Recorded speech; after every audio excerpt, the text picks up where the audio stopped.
It's a Friday, and of course, we are here to serve you breakfast on Breakfast Daily on Channel 1 TV. I am Philip Nilati, and of course, every Friday we have a lot for you. You wouldn't want to leave this channel or switch to any other channel because what is coming your way, maybe you can't carry. But of course, I can't do the show alone. And Nanatu Boateng is here with me. Chris Carter, she's also here with me. But Tufman, how are you? Pretty good. 9924. You know the problem with that 9924 name? What was the problem? God rest his soul. You know when the legendary musician Nanatu passed? Yes. I was tagged all over. Oh, really? Yeah. My wife was receiving messages. She was receiving calls that they said I had passed. Oh. Yeah. Because a 9924 Exactly. had passed. Yeah. Anyway. But, There's a radio station, I won't mention their name. They even tagged my handle on X. really? It was crazy. Anyway, it tells that you're a popular man, you're a star. But Nana, haven't you noticed that the month of June has gone too fast? But and don't also you want it to go? 2025 is moving that fast. You don't want it to go. Well, it's too fast. If you really No, so haven't you see- done some things yet that you put ahead of you for this year, I think you should be fast at it. Yeah, I'm looking forward to my next salary, so I think you should go faster. What do we have today? But you see, I can't back this with any study or research, Yeah. but I think what ordinarily will happen is that if the period is packed with a lot of activities, it Yes. runs faster. Oh, but if you have That if is you my have perception. If there's- limited things exactly, to do, there's not much to Yeah. do. It's slow. This year is the year after a major election. The year has a new government that is still putting its policies in motion. Okay. You understand? So it looks like a busy year. Yes. So in your head, it will run faster. Very fast. Although it is still the same 24 hours. It hasn't been reduced. You understand? Yeah. So I think when the period is packed with a lot of activities, it runs faster. Very Take fast. the month of June. We have been doing the City Business Festival Exactly. throughout the It's entire been month. very busy. We've had the Agri Fair in June as well. It's been a very, very busy month for us. Bootcamp is currently ongoing. You get it? We've celebrated our 7th anniversary in the same month of June. So it will look as though, or it will appear or seem to be running fast, Very fast, but it's yeah. still the same 24 hours. But of course, I'm actually sad that today is 27th of June and June is coming to an end because it's our birthday. And Yeah, again, the yeah. fact that we've been able to educate our viewers on a number of things within the agri space, SME, and all that. Yeah. I don't know, but I think that maybe we should find a way of bringing all these things back. But Nana Tufo says that, well, it's not moving that fast for him. It's not been fast, but it's just been packed. Yeah. Right? Just like the Agri Fair last weekend. It Yeah. was amazing. Yeah, amazing. Yesterday, I had Voter Catch here and Urban Jungle. I had a conversation Dave, with them. you know, Dave is a good friend, David Agudi. Oh, beautiful. Yeah, yeah. And trust me, the comment they gave or their views about the program was beautiful. Because if you should come for an event or a fair, and you would sell everything the first day, and you now call for reinforcement. And also, Urban Jungle had to go to their various farms across the country to bring their produce to Agri Fair. Then it was a fantastic one. For us. I hear Volta Catch ran out. They had to go to their depots around Yes. the venue to bring in more stock. More tilapia. Maybe if you haven't had an engagement with Voter Catch yet, you should try them. Just make sure that you get to where their depots are. They're at Malata, Tema, Makosombo, and Kaswa. So and they also indicated that they distribute across the country, delivery and all that. And also Urban Jungle, you are in need of fresh vegetables and all that. Make sure that you get in touch with them. Yeah. Today we'll be having some of the exhibitors and vendors who were at Agri Fair so excited about the event, and they would be sharing their thoughts. You know, with there's us. a chamber of aquaculture. They're also doing amazing stuff within the aquaculture space. And so, I mean, your fresh tilapia, your fresh catfish and all that. Maybe if you link up with a chamber of aquaculture, they can sort you They out can really regarding sort, that. yeah. And they are training people as well. So people will just have to contact them and learn. But let's thank our patrons, our sponsors, our exhibitors, our vendors. You guys are the real MVP. You guys made the Agri Fair a huge success, and we cannot thank you enough. We're eternally grateful to all sponsors, exhibitors, all vendors and patrons for being part of the maiden edition Where you see the videos, you can't believe that this was the first of its kind, the maiden edition, and it's amazing. And we cannot take all the credits. We cannot pride ourselves too much, although we'll smile and pat ourselves on the back. But we share that credit with you, and we say thank you. Let's say special thanks to the Ghana Exim Bank, special thanks to Legacy Crop Improvement Center, special thank you to Development Bank Ghana, special thank you to Agri Impact Limited, the Horticulture Business Platform. Thank you guys so much. Twellium Industries, TWI, absolutely fantastic people. Thank you also. And our technology partners, Farmer Line. Oh, wonderful guys, wonderful guys. Thank you all so much for being part of the maiden edition of the Agri Fair. Absolutely amazing experience. You see that when the patrons come and they ask for more, and the vendors come and they ask for more. The organizers are like, I begin to cry for Frima. It's a lot of work. So actually, when the voter cash appeared on the show yesterday, they were like, if you can do it twice a year, it will help so that other people it sort of creates awareness, and it's going to also try and encourage a lot more people to get into the agriculture space. We wish we could. Even if possible, we could do like 3 agri fairs a year, or make it a quarterly event. But you see, advocacy is not one person's job. Other people can also take it up so that together we help grow this nation. The idea behind it is simple. To serve as a catalyst for the development of the agriculture in the country. You guess that, to boost our local economy through agriculture. And so if other people can also jump on the bandwagon and also organize some, it will go a long way, you understand, to help the country in the long run. But unfortunately, forgive us, maybe we'll look at it, the viability of having more than 1 agri-fairs in a year. But well, yes, I mean, your suggestions are well noted. Thank you so much. But you know what? Chris Carter and Jifa, they were enjoying at Agri Fair. The way they were, I hear they were chewing. A lot. You could see Chris Carter and Jifa at the eastern side of the Sutherland Children's Park. Then not too long, you see them westing, then northern, then southern. Chris, you are here. Always chewing on something. What really influenced your decision to be enjoying yourself like that? Oh, we were just trying to also be part of the whole event, apart from just helping, enjoy. You see the way I'm looking at you. Feeling. Do you understand?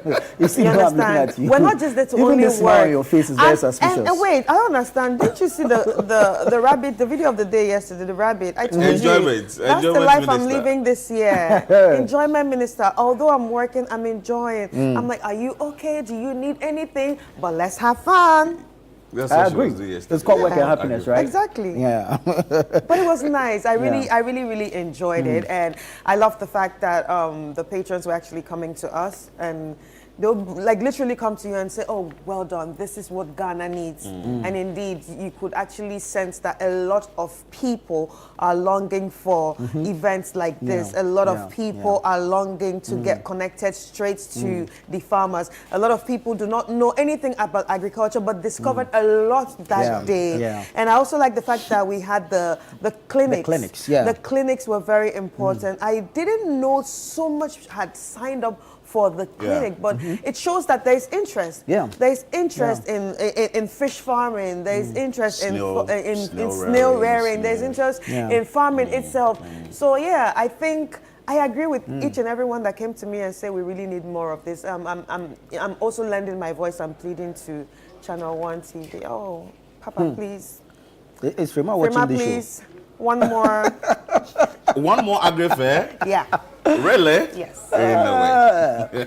Frema Edunyame, good morning. And the team. Because for the events team, Apioko, Tajuddin, Eko, programs. The programs people. All of them, amazing job. The management and all that, from the Papasi himself, Samuel Atamensa, Bernard Avler, General Manager, Vivian Kailoko, Head of News. Then it went to Ogbo, Ogbo. exactly, HR, all that. Even you, MC Big Phil. And before was doing his own thing. And another MC. Yeah, MC Big Phil was giving you what you're doing right now. Agri Fair, Baku, Incomparable. My tree came that day because of him. Oh, really? Yeah, he was Agri that's Fair, nice. Baku, and I'm like, Incomparable.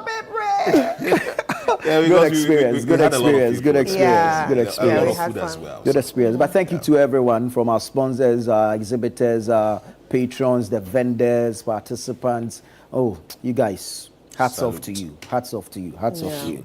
Thank you so much. But the City Business Festival is still ongoing. We started on the first day of June. We're going all the way to the 30th of June. Still be on the lookout for our on-air series, which is bringing you nuggets, tips, expert advice on carefully selected topics that will help you grow, nurture, shape, and expand your business.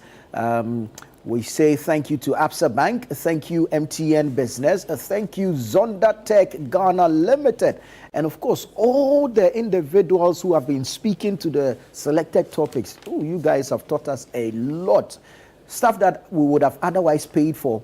I mean, you have been speaking to us on it, and we're so grateful to you. We hope that our viewers and listeners on 97.3 City FM will stay with us throughout the entire month for the City Business Festival. And of course, by the end of it, we're hoping that we would have imparted some knowledge or some impetus into your business to help shape and grow your business. So once again, thank you to Absa Bank, thank you to MTN Business, thank you to Zonda Tech Ghana Limited for being a part of the City Business Festival. All right, so now it's time for us to get into the papers. What do we have on the papers right now? So I'm going to be starting with the Chronicle. On the front page of the Chronicle, we have veteran journalist Ebo Kwanzaa is no more. Ooh. Yeah. God rest his soul. Yeah. I was actually at a function. Well, I wouldn't call it a gathering of journalists yesterday. And when the news came, a lot of people were like screaming. So, anyway, we also have AI must be demystified. Teaching alone is not enough. Brian tells educators. I think this is really important for everyone to know, because we seem to have a lot of psychological and cultural and also institutional barriers when it comes to understanding AI. And I think people really need to understand, in as much as it feels like it's coming to take your job, it's also here to help you. So it's about you getting abreast with these technologies and in helping you to get better and in whatever that you do. Because like, I'm a very big tech head. I'm a tech bro. A lot of people do not know that I love tech. I love to practice. I love apps. You know, I always want to touch my hands in that. Understanding AI just makes life easy. And it's not that bad as people think. You know, it's a tool, so you should learn how to use the tool. Exactly. And so, for those who are scared, listen, the future is not for AI. The future is for people who know how to use AI. Exactly. It's as simple as and that. it's people that created AI. So why are we scared like it's some sort of like another god? Anyway, maybe it's used at the you letter coming within understand. In Team Forger criticizes desecration of national monument by gay couple, and family of missing NDC organizer petitions party. And we have the scripture of the day here, Romans 12:2. Do not conform to the pattern of the world, but be transformed by the renewing of your mind. All right, let me take you to the Ghanaian Publisher. Ghanaian Publisher this morning says Zoom Lion accelerates Africa expansion, launches Burkina Waste project. Zoom Lion accelerates Africa expansion, launches Burkina Waste project. Afenyo Markin questions Mahama's priorities. Afenyo Markin questions Mahama's priorities. Jumfor unveils GJA re-election agenda. It looks like the GJA elections is getting really heated. Yeah. And we've seen a lot of endorsements for the current president. I think he's done well. I think he's been able to amplify the voices of journalists. Because anytime there is, so to speak, an attack on a journalist, you see that they come in timely to react to it, what action they want to take. They can go as far as asking journalists not to cover a particular organization because a particular journalist has been attacked. So I think it's a laudable thing. That is what we want. If you are within an association that you know the protection is solid, why not? I'm not vouching for him, but what I'm saying is he's done well. If the nod can be given to him again, to continue, so be it. But I'm not saying that, no. So, Philip endorses Albert Jumfo. No, I'm not saying that. Anyways, this one says, I'll marshal every effort to defend myself. And this is attributed to the suspended CJ, Justice Tokonu. She says, I'll marshal every effort to defend myself. Reverend Intim Fojo slams monument desecration. Reverend Intim Fojo slams a monument desecration. And then you have Swag mourns former President Ebo Kwanzaa. Our condolences to the family of Mr. Kwanzaa. On the front page of the Custodian, Tokonu exposes enemies of rule of law. And also, Zoom Lion expands management expertise to Burkina Faso. And Kufuor warns NPP against religious and tribal bigotry. You can find that on page 2 of the Custodian. And also, what we're talking about, the GJA elections, June 4 outlines 5-pillar agenda for second term. And veteran journalist Ebo Kwanzaa passes on. But on the back page of the Custodian, there is an interesting one here. Setekpe advocates simple tax system for Ghana. Let's see how that is going to roll out in this country. All right, on the front page of the Citizen, can Asiedu Nketia Bagbin ticket work? That's a big question right there. Jato's contract revoked. NADMO Regional Director responds to fire outbreak. Restore our authority to help fight illegal mining, and that's by Bafor Eyim. Yeah. All right, I'll do the Herald newspaper. The Herald says, Chief Justice accused of falsifying judge's murder records for sympathy. Chief Justice accused of falsifying judge's murder records for sympathy. Akufo-Addo and Ayoko Botche's Edu Lodge legacy damaged. Okay. Asiedu Nketia demands EC boss Jean Mensah and deputies sacked, but gets no response from them.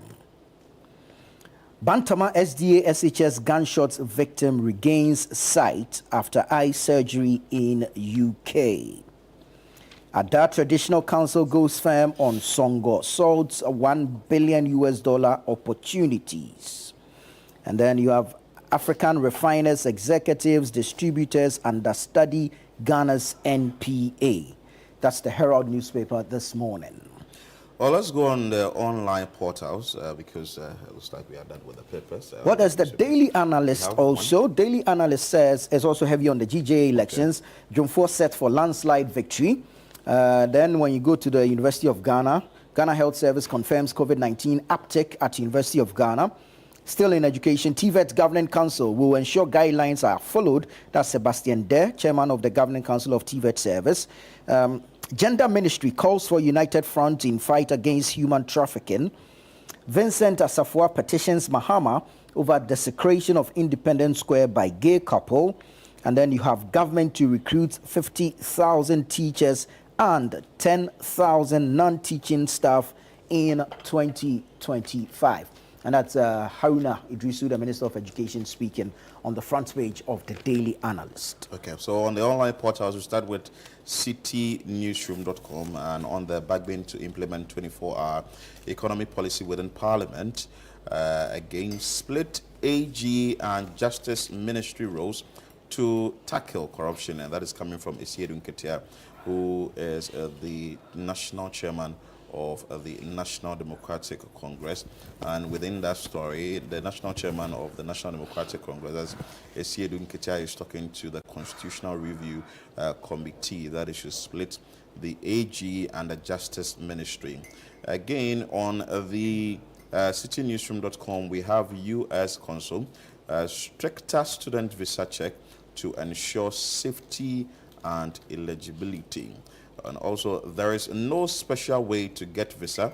The U.S. Consul cautions applicants. Yesterday, there was a press conference held by the Foreign Affairs Minister, that is Okujeto Ablakwa, on issues related to the visas. And also, COVID-19 still present, no eradication, Ghana Health Service. In Kwanta South clashes, dialogue has failed, according to the MC. 24-hour economy set to kick off July 2. They're looking at how that is going to turn out. And also COVID-19 surge at UG linked to Hall Week celebration, the Ghana Health Service. And have you seen that video that a student of the University of Ghana is alleging that, well, there is no COVID on the campus. The authorities don't want them to chill. Yeah, they just want to block their enjoyment avenues. I think so our colleague Fauzi Masaudu he was on report, campus yesterday, and he filed that report. And that's the suspicion of the students. He believes that it's just the authorities devising a way to block them from holding their whole week celebrations. And he thinks there's no COVID-19 uptick anywhere, but the authorities just don't want them to have their whole week celebrations. I mean, anytime there's an issue like this, we hear some of these things. Conspiracy theories will be thrown out there a lot. You remember when COVID itself struck? Yeah, we actually didn't believe. You interviewed that woman who said, brother, was what exactly is it? If you have to check out that particular video, and it looks like people really do not believe until it becomes a very big thing, and you start recording increasing cases and all that. Then and that's where the danger is. You see, we sit back, hold on to our myths, our conspiracies, and allow the thing become endemic, get to an epidemic stage. We'll start losing lives before people, even then, people start doubting. Have you seen this craze about Sobolo? And they calling it Yesu Moja, and some pastor selling some Sobolo and deceiving the people that he has some healing powers or whatever. A pregnant woman who had gone into labor recently lost her life because of that nonsense. Wow. Wow, I think it's actually very important that we take it seriously. We have a problem in this country. In as much as the guy or a couple of students might feel like, okay, it's blocking their chilling, I also think we need to take health precautions. Why? Especially for the fact that if you look back, you would remember that the time the pandemic started, or the time the pandemic really hit us, it wasn't the rainy season. No. You understand? Yeah. It was sort of sunny. Yeah. It was humid. So yeah, it really worked for it. But now it's a bit cold. So if they say is that we just need to be precautious. Maybe the protocol should be made as saying there should be an enforcement, a stricter enforcement that if you are entering a lecture hall, you should wear a nose mask, there should be sanitizer, there should be Veronica buckets that you can easily wash your hands and all those things, because we know that once a case has been detected, it could be that there are other individuals who do have them, but we've not been able to tell. So maybe it should be checked. But the enjoyment part in the air, I really don't know what the guy is thinking. I don't know if it's fortunate or unfortunate, but it looks like this particular variant is not a deadly one. Yes. And so, I mean, you have because some the variants symptoms. keep changing. It keeps That's one changing, so thing. The perhaps, variants keep changing. Perhaps. But we should not let down our guard. I think once the Ghana Health Service has come in to confirm it, and also I don't think that the Ghana Health Service will lie to us. And even if people The Ghana think, Health Service doesn't care about your chilling. yes, even if people think that is going to happen, I think it's to our own benefit that you are in a public transport, you take care of your health. Yeah, just take responsibility for your own health. Because when COVID came, it was very scary. It was very scary from the start. So if you start the cases started increasing and all that, what are we going to see? Lockdown? Yeah. People are going to, as I saw the news shut down a lot of yesterday, things. this morning, I had to pick up a mask. Yeah, Just it's important. in case I'm in public. But anyway, we have some news on channel1news.com. So if you want to go through with us, let's just do it. Nkwanta South, 1 dead, several injured in renewed clashes. MCE confirms. Government to roll out 24-hour economy policy, July 2. Royal grandeur unfolds in Kumasi as Ashanti welcomes King Mosati III. And continue to show good faith, delay not deliberate.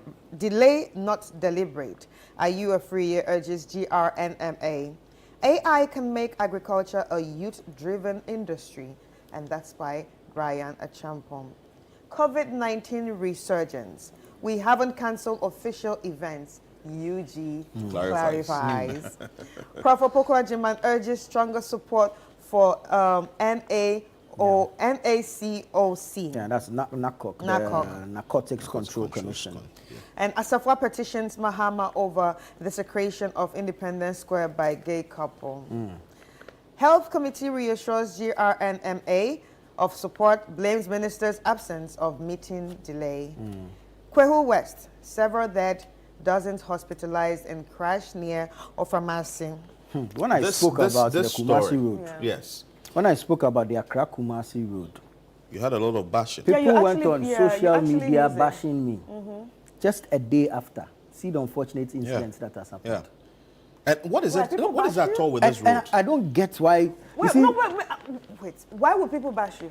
People are so polarized in their thoughts. People have entrenched positions, and so will not even listen to what you are saying. They come to your page with their comment already prepared. And you see, the tendency of you guys assuming that someone is aligned to that or this, and you see, it's wrong. Listen to what we are saying. If there's no wisdom in it, move on. If there is, take it and work with it. We do not sit here and claim to be the bastion of wisdom in the world. There's no grandfather of all knowledge sitting here. But we are asking that together, okay, we are able to, put ideas together and help build this. Listen, this is the only country we have. And so if I sit here and I talk about the road linking the two biggest cities in this country, Accra and Kumasi, being in a bad shape, and we having to spend close to 8 hours or more on same road, driving on potholes, risking our lives. You get back from that journey and you are changing shocks, you are changing bushings, you are changing ends. And one of the comments and you are losing lives. And you people think it's political? One of the comments I saw was, if you can't go by via road, you should go via air, or you should get a plane in. But how many people can really afford the services that's of, a very or bad going comment. to the airport Yeah. and That's a very flying to bad Kumasi? comment. I think the person that actually made that comment has no empathy, is Yeah. selfish, and also does not have emotional intelligence. Because how many people really can afford Yes, it? how many No, but people? listen, even if all Ghanaians can afford it, do you know the volume of traffic on that road? The volume of commutes between Accra and Kumasi, especially on weekends. Do we have enough flights to carry all these Exactly. people? So you see, sometimes listen to what we are And even saying before you jump to comments. VIP was complaining. They are saying that they are going to charge what? Maintenance fee. They are going to charge customers maintenance fee because the road is bad. Their vehicles are getting damaged on the same road. So please, we beg you, take off the political lens. Be nationalistic. Be a patriot for once. I think some sort of priority must be given to that particular road because it's connecting two big cities, like you indicated. So you are traveling from Accra to Kumasi. You'd have to go through the deployable road from Ofankor to Nsawam. Now you cross and you're able to get to Apeja. You get to Apeja, now you get onto the single carriage road. You move to the single carriage road, you go a little bit forward, and then the deployable road starts again. Yeah, about getting to Osino, and you name they're about to JJT, then it's also very deployable. I think something should be done about it. Maybe the government is working on it, but maybe we need to really expedite action on the road because it's becoming one too many that people or commuters keep complaining every now and then. Well, Nana has said his. I wouldn't want to give the chance to him because we'll give it to you.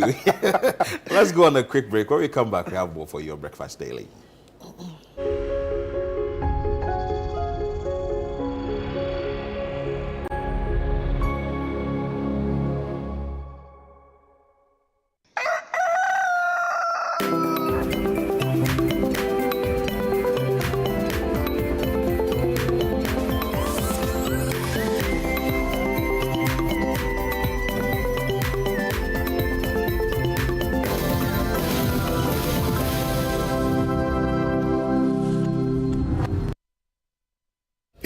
world filled with challenges, we all need guidance, hope, and a lifeline to anchor us. This is Lifeline, and I'm your host, Fred Crunchy Mensa.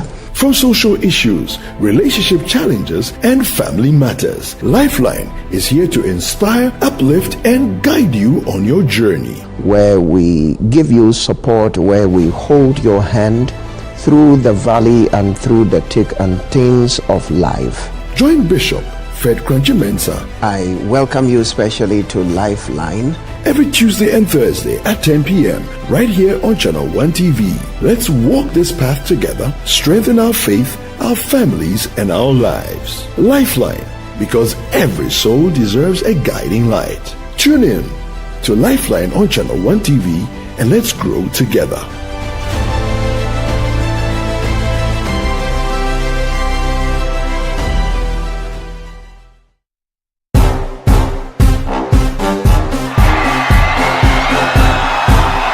When the stars come out, Ghana Weekend turns up the lights.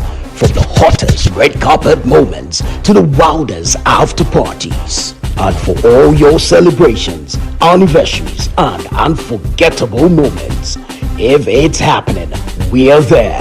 First, fast, and fabulously.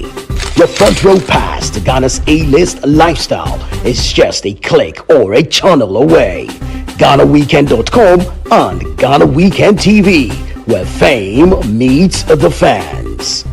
Promote your next big event with us, because when you party with the stars, the whole nation of Black Stars should know. Visit GhanaWeekend.com, watch and subscribe to Ghana Weekend TV on YouTube. Stay connected with us across all platforms. Follow us on Instagram with the handle at GhanaWeekend.com, on X at Ghana Weekend, on TikTok, Ghana Weekend, and on Facebook at Ghana Weekend. Join the Ghana Weekend family today. Ghana Weekend, all access, all glam, all yours. This June, the business wave is back and it's bigger than ever. The City Business Festival 2025 on City FM and Channel 1 TV, where it's all about business. This June, we will be celebrating Ghanaian businesses, re-examining our business modules and practices through our business fora, and sharing knowledge through our on-air business discussions. Make a business date with the on-air series every weekday at 9 a.m. on the City Breakfast Show on 97.3 City FM and 10 a.m. on Breakfast Daily on Channel 1 TV. From expert interviews to real-world insights to the tools you need to grow. Don't miss a single moment this June. It's the City Business Festival 2025, celebrating everything business. Only on City FM and Channel 1 TV. Your business, your future, your time is now. Stay tuned, stay inspired, and let's grow together. The City Business Festival 2025, celebrating everything business. The City Business Festival 2025 is powered by 97.3 City FM and Channel 1 TV, and it's proudly sponsored by Absa Bank, MTN Business, and Zonda Tech Ghana Limited.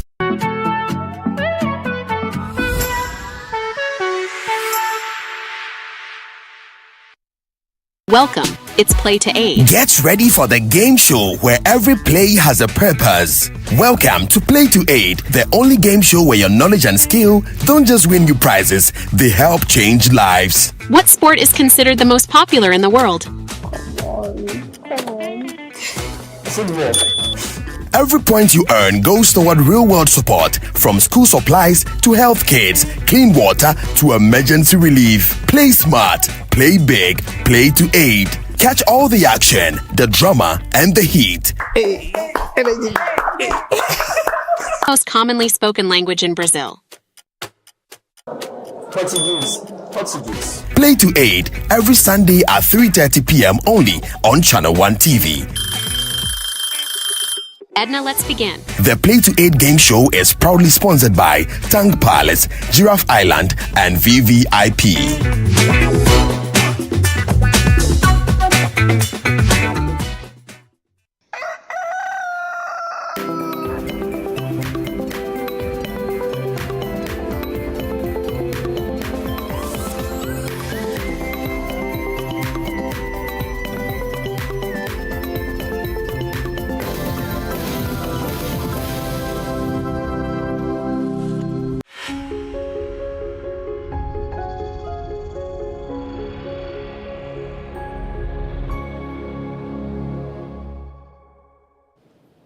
Hello there. Grateful that you stayed on with us. This is Breakfast Daily here on Channel 1 Television.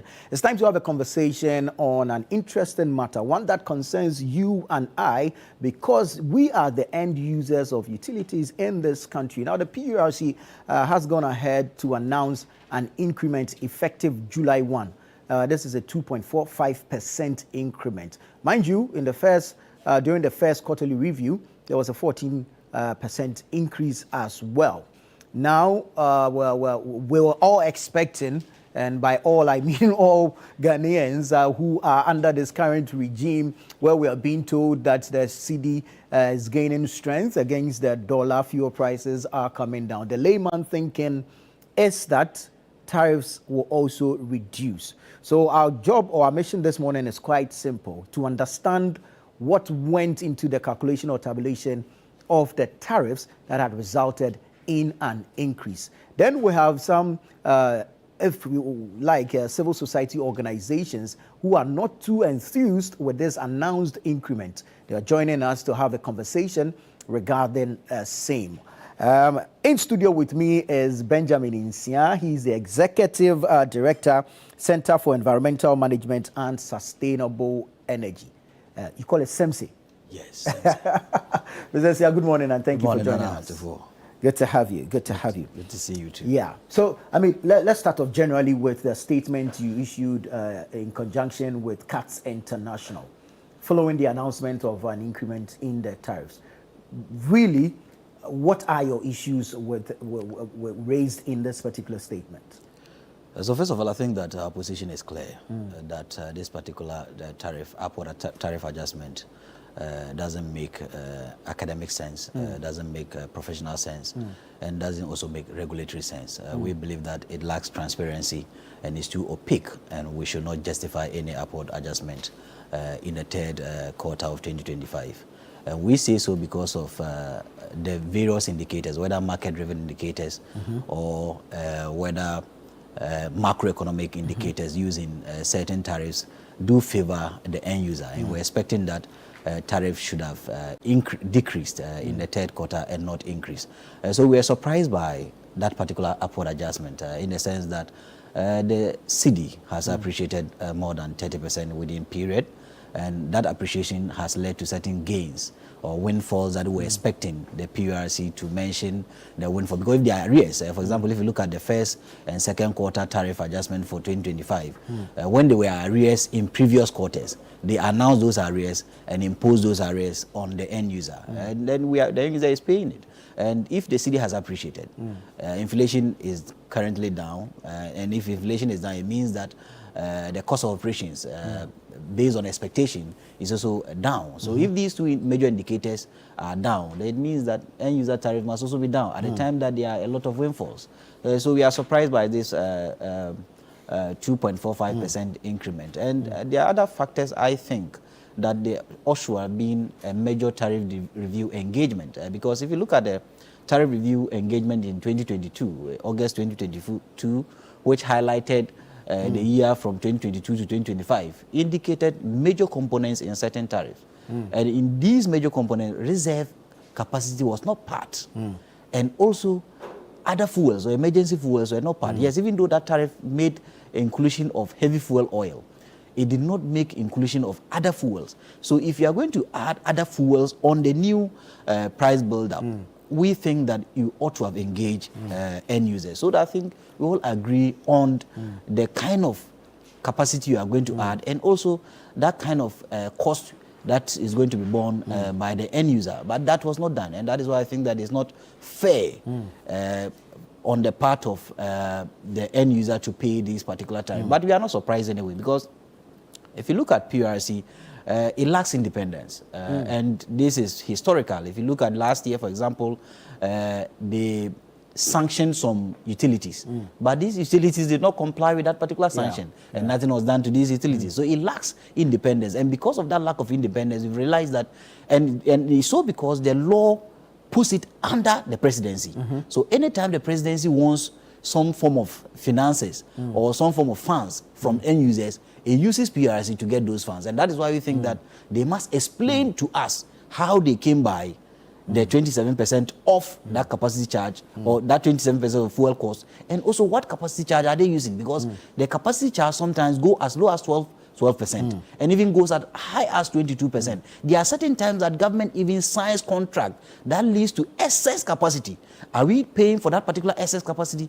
And there are also certain times that we don't even import fuel oil for power generation. For example, in 2021-2022, based on Energy Commission's report, we never imported any fuel into this country for power generation. So if they are putting fuel cost on the new build-up, is it going to be in perpetuity? When are we stop paying it? And that is why I think that based on these two indicators, there ought to have been a major stakeholder engagement for us to agree before they put it on. However, we're not engaged. They just came. Very well. Apia Adumaku Kisi of he's the West African Regional Director of CATS International. He's joining us via Zoom, and we'll be speaking to Eric Obute, Head of Research and Corporate Affairs of the PURC as well. But Mr. Kusi, let me bring you in on the conversation. Mr. Nsia has dealt with a number of the issues raised in your joint statement with SEMSE, but I want you to touch on the inflation, which you said was miscalculated, and then the arrears used by the PURC in arriving at this particular hike.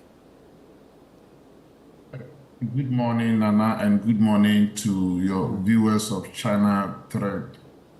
As Benjamin said, Ghanaians have been taken aback with this tariff increase.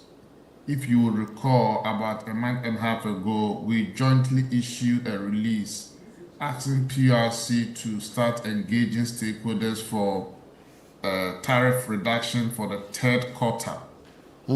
Because we knew very well that the indicators were trending in the direction of price reduction. And just to wake up on Wednesday and to hear that PURC has defied the gravity and they have decided to increase tariffs, they came up with an unorthodox, unapproved, unknown factors that was unbeknown to the Ghanaians and also the industry players. Smuggled those three factors in just to justify the increase in tariffs. Now, Ben has said something, and let me also talk about the inflation. Right. You know, since this administration started in January, we've seen the improvement in the macroeconomic environment. Inflation has been trending downwards. And PURC, and month by month, is going down. We see that PURC projected somehow in excess of 20% as the projected inflation for this quarter. Whereas, we use what you call moving average. Moving average is that you take a 3 month inflation figures, and then you divide it to do the trend, to project a trend. I don't know what was the rationale for PURC to use over 20% when the even statistical service recent inflation figure was 18.6%, 18.4 or so. So I think that PURC got it wrong in that. Number two, PURC said there's a debt of 488 million Ghana cedis. We don't know where this debt is coming from. We all know that there are some energy sector debt that is being handled by the ESLA. Right. And so if there's any debt, you need to be able to come clean Ghanaians. But it appears that this increase is more or less non-transparent, and it also lacks a public consultation. Because if PURC has come to the public, of course, it has a commission, and the commission has members, some from AGI and GB and consumer. As we sit here, I don't know who represents the interests of the Ghanaian consumer on the PURC board. I will be happy if Mr. Obute tells us who is the consumer rep on the PURC board. Now, the other thing that is also disturbing is that, you know, the CD had gained value about 5 cedis and over since the last time the prices were increased. I mean, and even we expect that there has been an over recovery in terms of the 5 cedis gain over the last quarter. Now, PURC even is supposed to have even declared and informed Ghanaians that as a result of the over recovery, we've been able to save this amount of money that has been able to use to reduce the debt in the sector. Nothing was even mentioned about it. We need transparency. Right. Now, the 5 cedis over recovery is an issue that they didn't even tell us. Now, we know that the energy mix in this country is largely thermal. And the thermal is 72% thermal, 28% hydro. Now, thermal relies heavily on natural gas and crude oil and whatever that are all denominated in dollars. And so if these prices go, the prices of the input for the thermal goes down, and the whole generation leans towards the thermal generation, then mathematically the bulk of your weight leans towards what? Thermal. And so if the thermal price has gone down by 30%, there is no scientific mathematical reason for you to come and tell us that you still have to increase price again. I mean, this defies logic. And I need PURC to come and disclose their calculation, show working. You know why? They say show working. Show working. To show working how they arrive at this 2.45 increase. Very well. Very well. Let's hear from Mr. Obute. He's head of research and communications at the PURC. Perhaps you have some answers for us. Good morning, Mr. Obute. Hello, good morning, sir. Hello. Grateful for your time this morning. Good to have you. I'm sure you've been listening in and you've heard the issues raised by SEMC as well as CATS International. Let's take your response, but first off, let's start with whether there's a consumer representation on the board of the PURC. Thank you very much. Yes, there's a consumer representation on the board of the PURC, and she's by the name, she's a queen mother, and she's by name Barikisu Bridge Wichi. Forgive me, I'm not too good with the name, but that's her name. She's a queen mother from the Bipe area. Yeah. Right. So there's a rep on the board. Right. Now, you said you used an inflation rate of 20.67%, and that's a projected annual average. CATS International and SEMC insist the current 18.4% could have been used. What is your response to this? Thank you very much. The PURC does not use spot rates. Spot rate meaning that whatever is available on the market, that's what we use. But we use averages because the tariff is supposed to run for a period. So we don't use a particular point inflation just to say this is what we are using to calculate. So if let's say we had the last time we used an inflation rate of 22.49%, and this time we are using an inflation rate of 20.67%. It's been dropping. So when we do the averages, simple averages, we got 20.67. In the case of the exchange rate, for instance, we still use an average. And in the rate we use is 10.30. Okay, and the 10.30 is the Bank of Ghana official rates that we use. We use official rates, and that's what we used. Now, if we're supposed to use a spot rate, for instance, in the case of the exchange rate, we would have been using more than 10.30. Okay. We would have been using maybe in the region. If we go to the market right now, we will not get the dollar for 10 cedis, 30 pesos on the market. So we would have been using far in excess of that. So we use the official rates. That's what we use for our computations. Right. Can we have some explanation to this 488 million cedis arrears or debt, and where it's coming from exactly, and why we want to address it with tariffs? And then let's tie this into the exchange rate, as you mentioned, because the argument from SEMC and CATS is that and over 1 billion cedi windfall has been made due to the appreciation of the cedi. Thank you very much. The accumulated debt of 488 is a debt which is coming from the previous quarters. It's not just inherited yesterday or today. In the last quarter, when we did the tariffs, the debt was 976 million cedis outstanding. And we said it to the whole country that we were going to take half of that debt, which is 488 million cedis, to run the tariffs in the previous quarter, which we passed through the previous quarter. So we are still left with 488 million cedis to be accrued or to be taken out for this particular quarter. And we said it to everybody that we're going to use the next quarter to settle the 488 million cedis.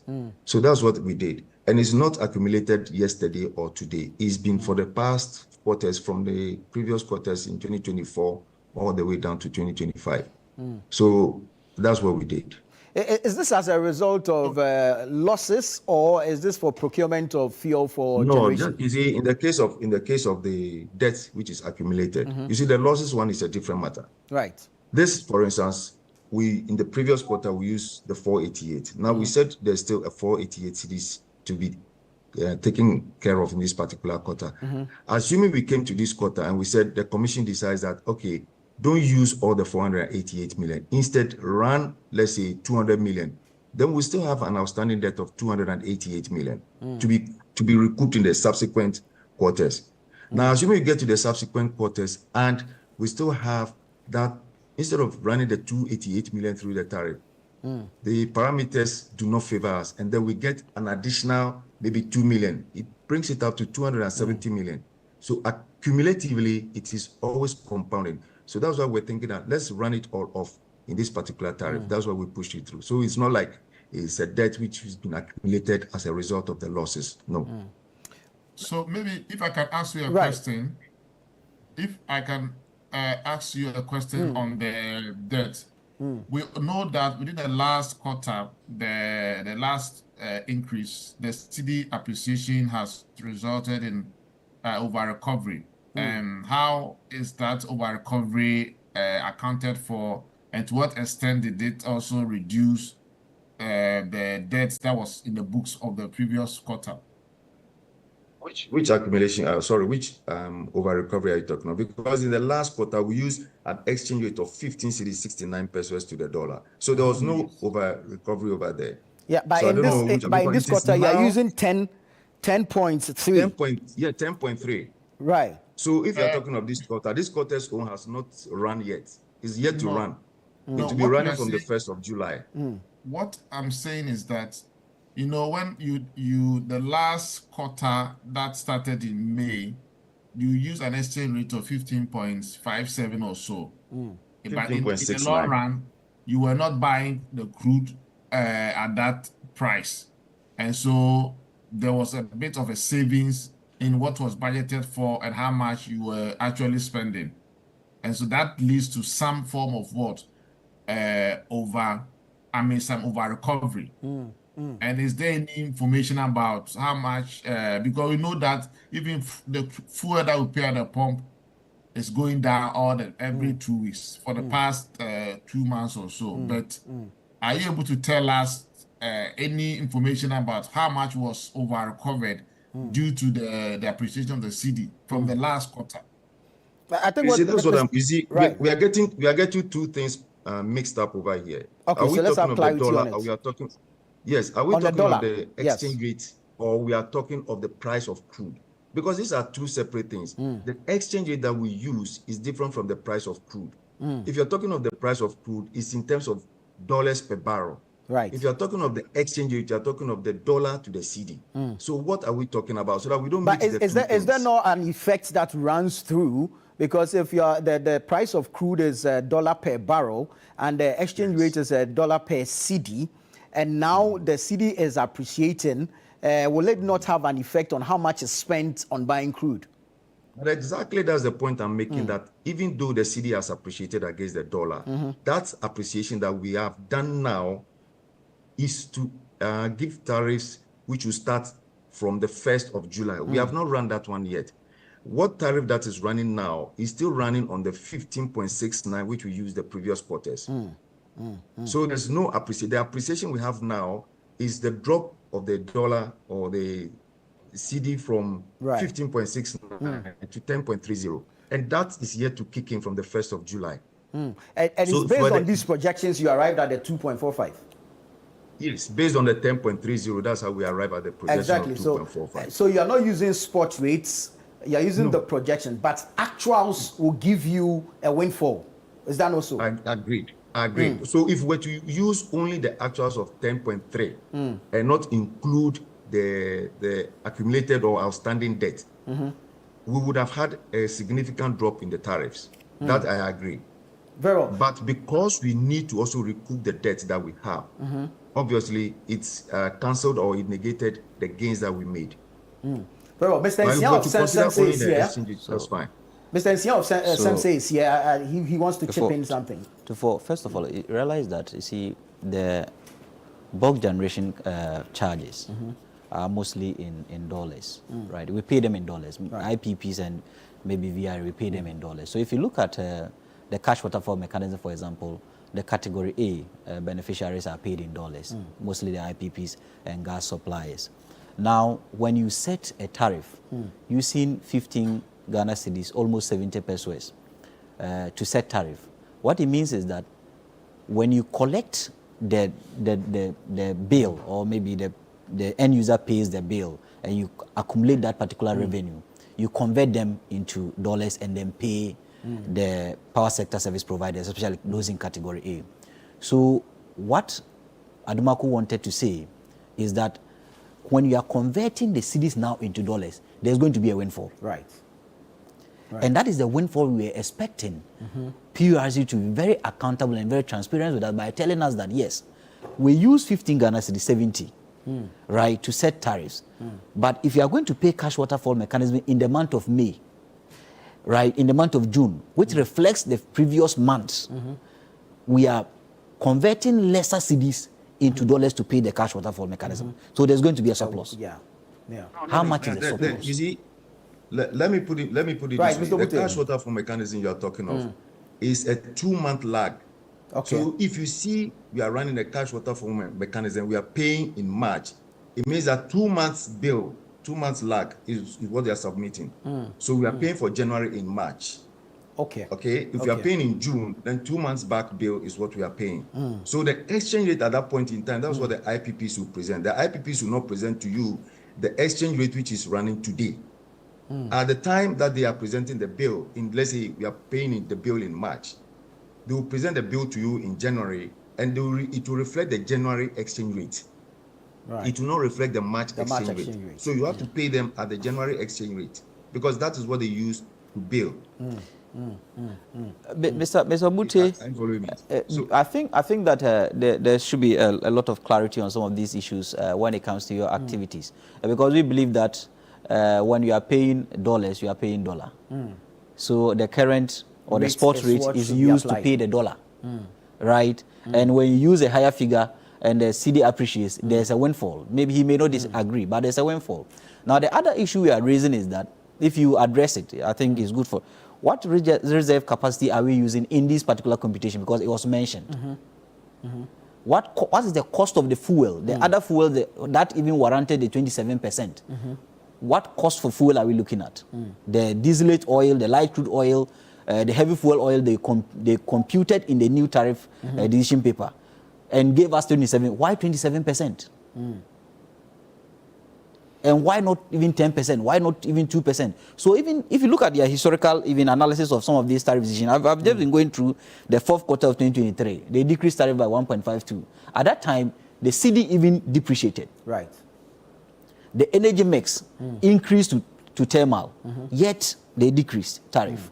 If you come to the second quarter of 2020, first quarter of 2024, second quarter, there were certain tariff adjustments because of the depreciation of the currency. Now the CD has appreciated 30% compared to the previous, and you are still increasing it 2.45%.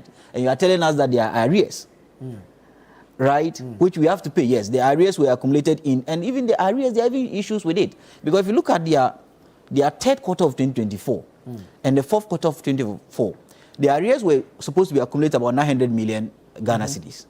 But when they were projecting the first quarter and second quarter, they said the arrears was about 970 something million Ghana cedis. That's data inconsistency. Even if you look at their first and second quarter report, decision papers, end user price was supposed to have increased by 6.2%. But because of these arrears, they jumped it to 14.5%, which the consumer paid. So fortunately for the consumer, the cedi has appreciated by 30%. Right. Even if you weight the cost of weighted average cost of gas, weight it, and even do the other weighting, inflation and other things, at least the end user should have been benefiting 10% decrease in the price of electricity locally. But you come to give us 2.4%, 2.45%, and we are asking, what is the reserve capacity they use? Because they didn't state it in the tariff decision paper. And that is lack of transparency on their part. Right. What is the fuel cost that warranted the 27%? It was not stated. Right. Because the cost of gas is stated based on British Chema unit, which is, I think they stated $7.71. Right? If they were able to state that, why didn't they state the average cost of the fuel we are going to, and why we are paying 27% for that particular fuel cost? Let's hear from Mr. Bute on this. The issues that has been raised, just been raised by Mr. Nsia. Thank you very much. If you talk of the reserve capacity of 18% is what is applicable. 18. 18%. That is what's applicable. And he made mention of what? The exchange rate again. Am I right? Yes. Yeah, Yes. yes. And that even when the cedi was depreciating in the final 2 quarters of last year, there was a tariff reduction. So how is it that now that there's an appreciation of the cedi, we're having an increase in tariffs? The final 2 quarters of last year, we did not decrease tariffs. It was in the last quarter of 2023. That was when we had a reduction in tariff of 1.5%. 1.52. That was 2023. Yeah. Right. But at that time, the cedi was depreciating. So what debt did we have at the point in time? So it's not like we just get up and we decide that, okay, this time round, we are just going to run a tariff and let's give a reduction of 1.52. Let's give an increment of 2.45. It's based on the science that we have. You understand? So for the exchange rate, yes, I do agree with him that there should have been a reduction, which I made mention of earlier on. There should have been a reduction. However, I keep on saying that there's a debt which needs to be clawed back, or there's a debt which you need to pay. So that debt negated the tariffs. I will not say that if we had applied only the exchange rate and the inflation, we wouldn't have seen a decrease in tariffs. We definitely would have seen a decrease in tariff if we had applied only those particular factors. However, because of those other factors that I mentioned as well, that is what came to dampen the effect on the decrease of the tariffs. So I really don't know how to answer his question. Mr. Bute, thank you very much. So you mentioned that, the reserve margin sometimes even comes as low as 12% because there have been data to show for this particular year. So if you are using 18% of our reserve, how do you compute the price on the end user? How was it computed? How much are we paying for that particular 18% on the new tariff decision that you've given us for the third quarter of 2025? For the end user? Yes, I think you just mentioned that you are using a reserve margin of 18%, right? So these are percentages. How did you cost it? Yes. How did you cost it? In terms of the costing, you see that every class has its own price that it pays, because there are the customers, the various categories of customers, we all have their prices that they pay. It's not standard across board. So for the SLTs, they have their own price that they pay. For the residential consumers, they have their own price. And for the non-residential consumers as well, there's a price to which everybody pays. So I cannot immediately tell that for the end user, this particular price is what they use, because the category of end users are different. Right. Let me hear finally from Adomako Kusi on this matter. I am wondering, do you think this automatic quarterly tariff adjustment review should still be maintained? Yes, I think the automatic quarterly review should be maintained with the transparency that is required. And because if this formula had been adhered to, there wouldn't have been any adjustment. And if PURC is supposed to add an unknown tariff, unknown factors to it, it is fair and reasonable for PURC to engage stakeholders. But this time, it was done unbeknown to the public. And that is where the lack of transparency and the mistrust comes in. We've had in 2022 or so, PURC, when they were doing a major review, there was a stakeholders and even had various providers to come and make submission. But this time, there wasn't anything. And it's very wrong because, you are an independent regulator like a judge. No judge sits in his chambers and make a decision that you've been sentenced to jail. No. When the prosecutor brings a case to an accused person to a court, the accused person is also required to bring his or her lawyer to come and defend him. And then at the end of the day, the independent arbiter will then look at the evidence that has been submitted and the offense that were charged, then be able to come with the conviction and sentencing. And here is the case. We are not seeing PURC doing this. Right. And it's wrong in law, it's wrong in practice for PURC to sit in their office alone to just, because this is public matter. And tariff also has a bearing on the economy. Right. If we don't do what is right, we are going to cause inflation to go up, allow the cost of production to go up, and that will also not make the country competitive. Very well. That is why everything needs to be done to make sure that we have an efficient and effective tariff that will be able to attract investors into the country. Right. Already, we know that the ECG, there's a whole lot of technical and commercial losses. PURC never talk about those things. PURC is not setting target to this ECG that, look, if you're unable to reduce those losses, will not even allow you for any further increase. But PURC just comes and then increase tariffs because consumers should pay. Consumers have no option than to pay. I think it's very wrong. And we want to see a new and a reset PURC. Thank you very much, Dumako Kusi. So I think that from Mr. Obute's... No, Mr. Obuta, I'll give you the final. I'll give you the final word. From Mr. Obute's argument, in a minute. Yeah, in a minute from his argument, I think that there are still some unanswered questions that the PURC needs to bring clarity. But we are still standing by our position that tariff are expected to or should have been decreased and not increased. And I think he confirms that by using the analogy of debt or arrears, and that is why tariff, even if the analogy of arrears even is to stand, we realize that at least the arrears should have cancelled and then maybe the end user gets zero tariff adjustment. So it stays same.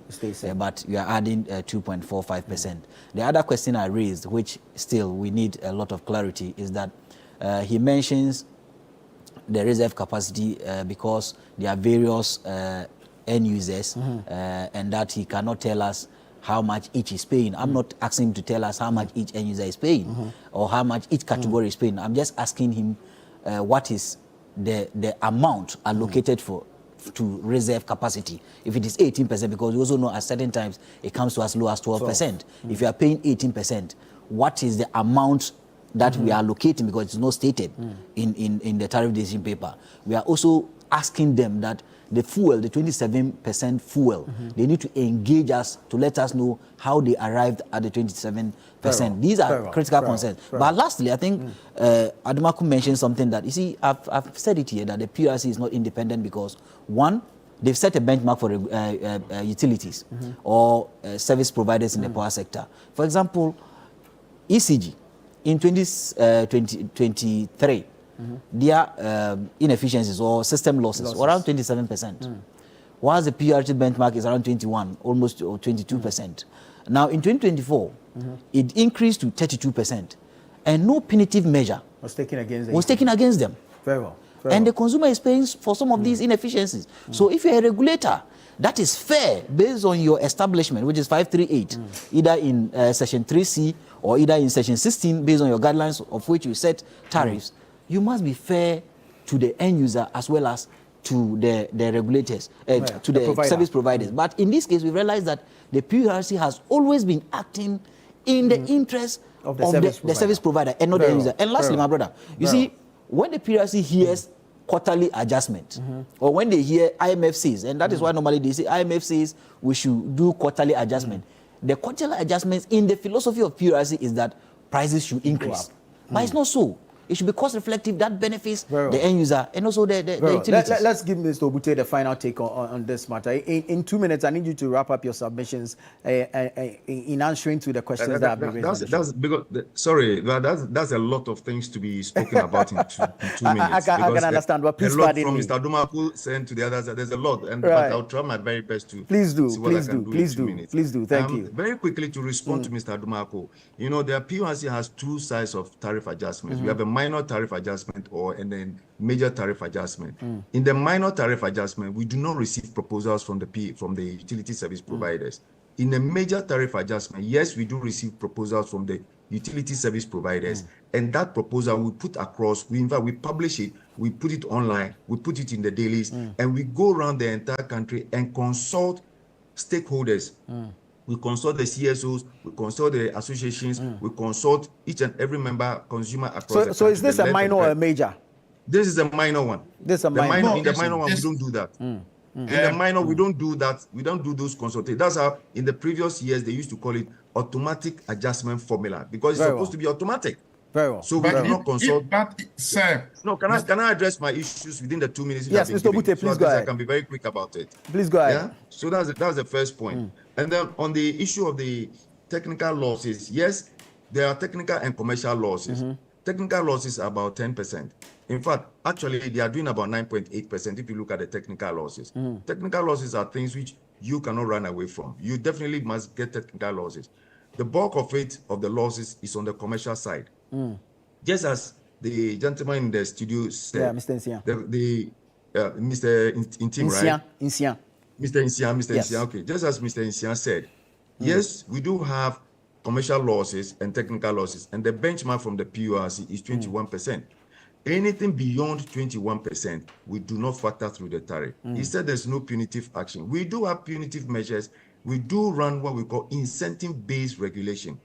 So there are different forms of the regulation. Either we're doing the cost plus, we are doing incentive-based regulation, or we are doing the capping of the price cap. So different forms which we apply. So we penalize them through incentivizing or not incentivizing them in the tariff. So that is that's the issue we have over there. He spoke about the issue of the reserves. The interest, okay, the reserves. Yeah. That's how much about the reserves. And I said that at this point in time, I do not have that figure that I can give to you and say, this is how much exactly that is been allocated to the capacity of the reserve. I can get that figure and send it across to the station if that's what you want. Very no problem. And then the tariff decision paper has not been publicized yet, because the tariff decision paper, we do it after we have even gazetted the tariff. These tariffs have not been gazetted yet. So this current tariff decision paper is not yet out. So I don't know the tariff decision paper that is. When do you hope to gazette maybe the tariff decision. Say again. When do you hope to gazette? No, we take it to that. We take it to the Attorney General. The Attorney General is the one that will gazette it. So I cannot speak to that one. Right. Because that's an issue of law. So I do not have control over that particular one. Very well. So whatever we've done in the commission, we take to the Attorney General, and the Attorney General is the one that will gazette that one. So maybe he's referring to the previous decision paper, but not this current decision paper. For this one, there's no decision paper that is out yet, because the tariffs have even not yet been gazetted. But it will be gazetted before the 1st of July, because the 1st of July is the implementation date. Very well. Thank you so much. Unfortunately, we'll have to leave it here, gentlemen. But we'll look forward to engaging in our subsequent programming, so we can have more education on this for our cherished viewers to understand exactly what goes into the computation and arrival of these tariffs. But thank you, Mr. Apia Dumaku of CATS International, Benjamin Insias with SEMSE, the Center for Environmental Management and Sustainable Energy, and Mr. Eric Obute. He's the Head of Research and Communications at the Public Utilities Regulatory Commission. Thank you so much for joining us this morning. Stay with us here on Channel 1 TV. Breakfast Daily continues after this break.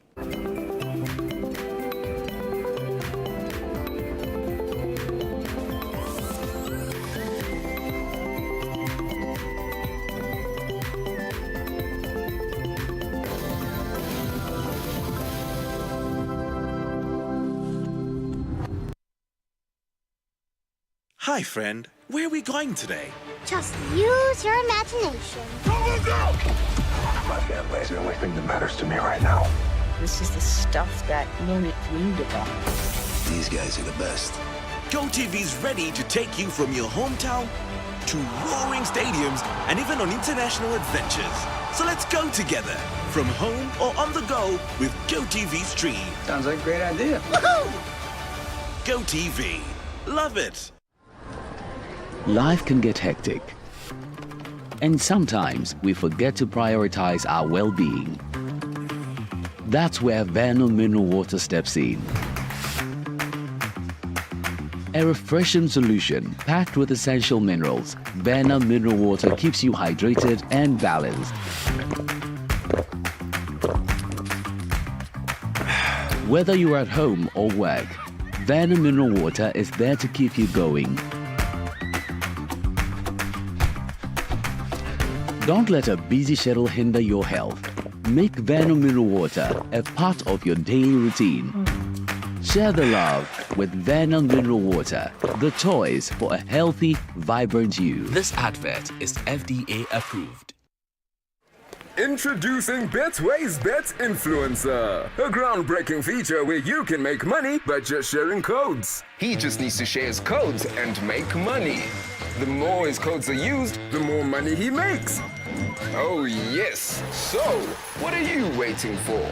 Anyone can be a bet influencer. Share your codes and make money. Bet Influencer, another world first from Betway. This advert has been approved by the Commission of Ghana. Betway, get way more. Let's get into the world of sports like never before. You know how we do it on Fridays. Join us every Friday at 7 p.m. on 97.3 City FM for Sports Panorama, your ultimate destination for all things sports. One of the biggest scandals in this country's history. You can't spend 250 million USD and come out with that. From the thrill of association football to the excitement of basketball, tennis, athletics, and even emerging sports, we cover it all. Whether it's the Premier League or the latest NBA showdown, we bring you the stories behind the stars. Getting an opportunity to become a national team coach, he should understand the politics around football. And don't miss the prayer of the rabbi. Joe was Zebaut. How Zebaut there? Zebaut won Chaboke. We're not just about the games, we're about the community. If you are going to be given this kind of treatment, then you need to be that guy. When I look at him play, he is not it. Or when it's time for Don't Call Me. Join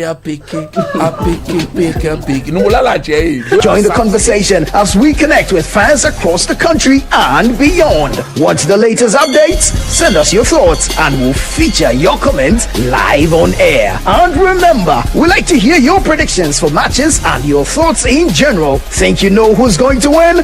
Let us know. Big shout outs to my YouTube people. Tune in every Friday at 7 p.m. only on 97.3 City FM. Sports Panorama, where sports come alive.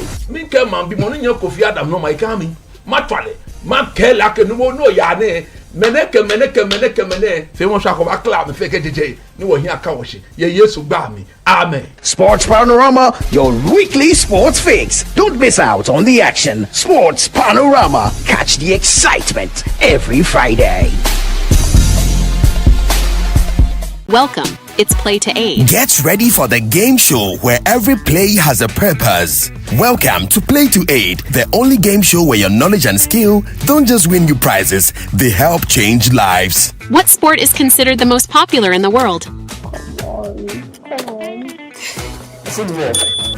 Every point you earn goes toward real-world support, from school supplies to health kits, clean water to emergency relief. Play smart, play big, play to aid. Catch all the action, the drama, and the heat.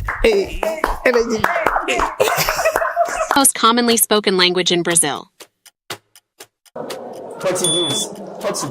Play to Aid every Sunday at 3:30 p.m. only on Channel 1 TV. Edna, let's begin. The Play to 8 game show is proudly sponsored by Tang Palace, Giraffe Island, and VVIP.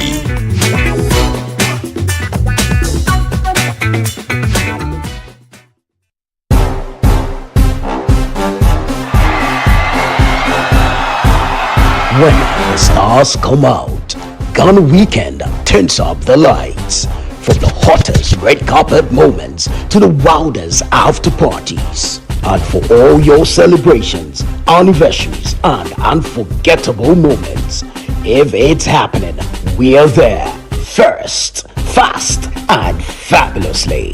Your front row pass to Ghana's A-list lifestyle is just a click or a channel away. GhanaWeekend.com and Ghana Weekend TV, where fame meets the fans. Promote your next big event with us, because when you party with the stars, the whole nation of Black Stars should know. Visit GhanaWeekend.com, watch and subscribe to Ghana Weekend TV on YouTube. Stay connected with us across all platforms.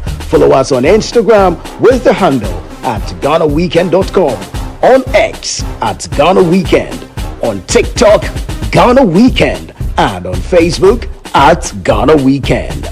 Join the Ghana Weekend family today. Ghana Weekend, all access, all glam, all yours. Where politics meets power, where the tough questions are asked, welcome to Face to Face. Every Tuesday at 9 p.m., join Umaru Sanda Amadou as he takes you face to face with the key players shaping the future of our nation. I lost over $10 million at the trade fair. You had a fight with the management of trade fair? I don't have a fight with them. I just deplore the way they went about what they did. Let's talk about the chief prosecutor of the state at the time that you were being prosecuted, Godfrey Yeboah-Dame, the Attorney General. Yes. I think he was directed to jail us. By who? By the system. Boku has been a failure for your government, though. Can't be a failure. You have not solved it. No, you are not praising them, the previous government for solving Yendi, which was even a more difficult case. It's quite obvious that from these votes, the people felt that let's just let you go. So they were disappointed in us. You are essentially the worst government in the Fourth Republic. I don't know how you are doing that. If you based on the indicators. Yes, based on the number of people who refuse to come and vote for you. If that is your analysis, then why not? No filter, no boundaries, just the truth behind the headlines. Deep, bold, and unflinching. Face to Face with Umaru Sanda Amadou airs on Tuesdays at 9 p.m. only on Channel 1 TV, where politics gets real.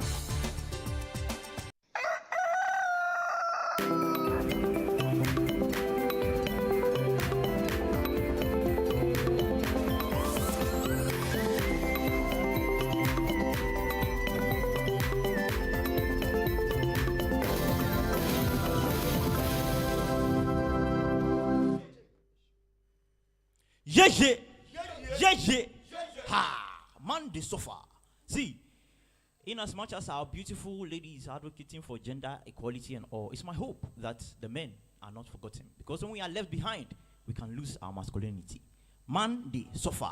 Woman, no, no. Man, do they suffer. Woman, no, no. Man, do they suffer. Woman, no, no. Man, do they suffer.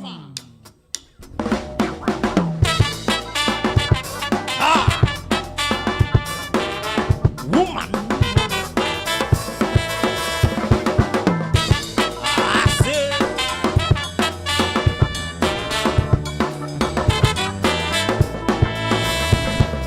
Woman no say, man today suffer, man today suffer, man today cry. I say woman no say, man today suffer, man today suffer, man today cry. Yeah, jana sani, come on, ta oshika, akenu jibo, asani ta oshika. Every day man dey suffer for the road, man today cry. I say woman no say, man today suffer. Man today suffer.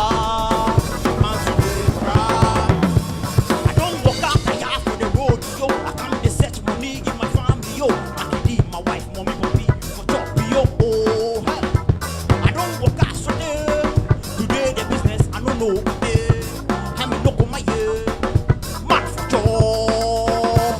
I say woman no say man today suffer, man today suffer, man today cry. I say woman no, I say woman no, hey, woman no, man today cry. Huh?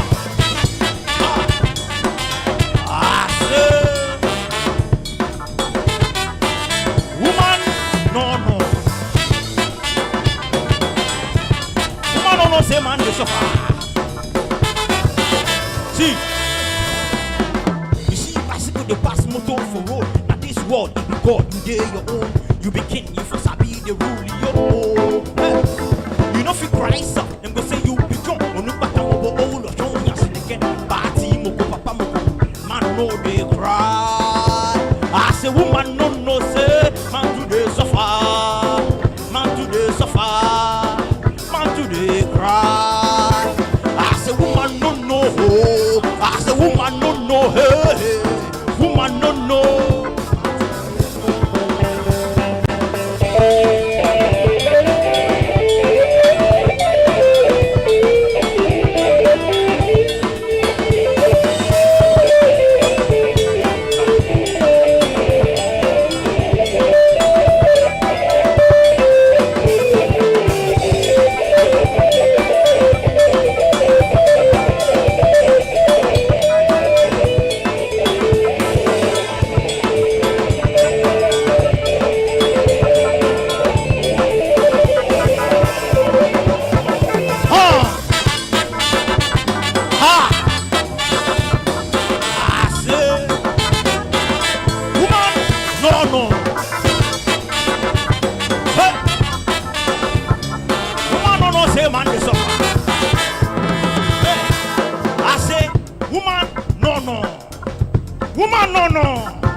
Yeah, thank you. So the next song is titled Akosia. Akosia in this context represent the different states of people we encounter in our daily lives, in our businesses, in our relationships. Yes. So, you know me time before. See the light, Papa. Akosia. Akosia, hey, hey, hey. Akosia, Maba. Ha.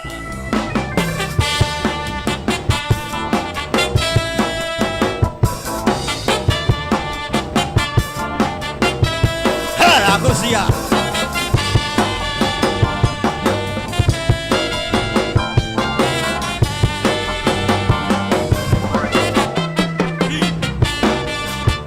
You know me done before. Hey, I know see young before.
Akosia Baba.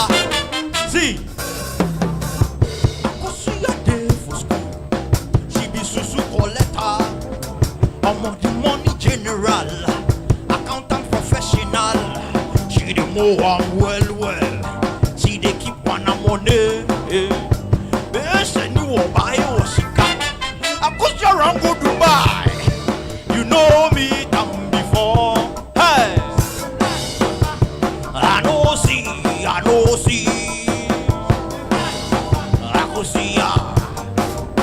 Akosia, hey. Akosia, Mama. If you say you know one thing, I don't say play the people with Akosia before. Like this last verse, now I'm here, Charlie. Overplay the Akosia, the businesswoman, she dey sell lands and cars. She dey sign big contracts. She dey trick, she go make you sign. You go sign your properties away. She dey trick, she go take your money. Akosia go do you number one. Hey, she go disappear. You know me down before. Oh yeah. I know see.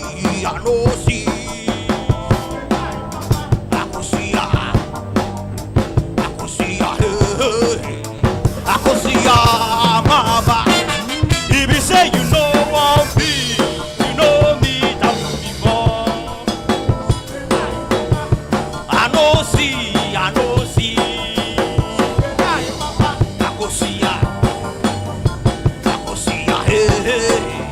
Akosia, Mama. Ojai. This one is called Koku Asabre, the disappointed bachelor.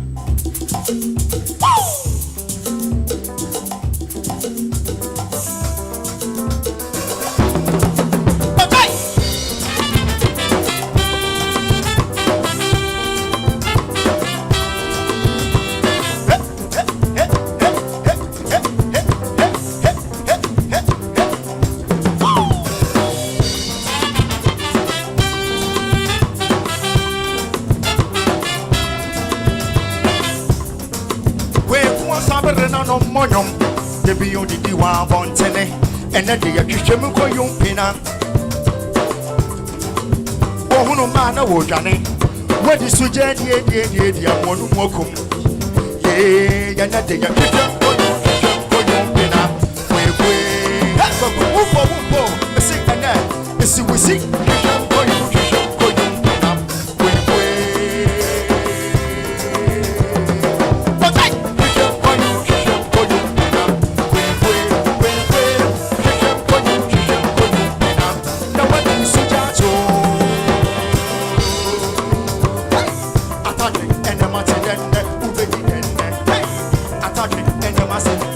Say, when you get hey, Gabe, Oceano, hey, when you get who better than hey, better than a home, who is the same? My tongue drama would you make a damasio, would you pay? Hey, what do you want to need?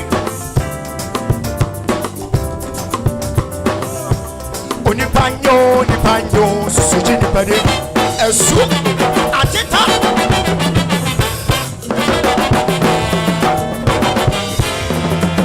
Okay.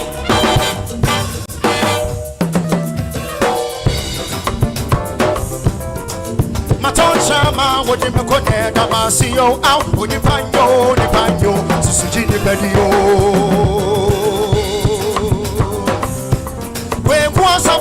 My boom one away, Jimmy Bontoke, woman in a dajia, get there one year. And then you go cook up.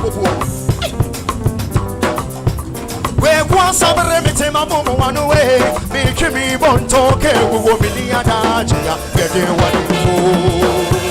Haga, Ojay, Haga, oh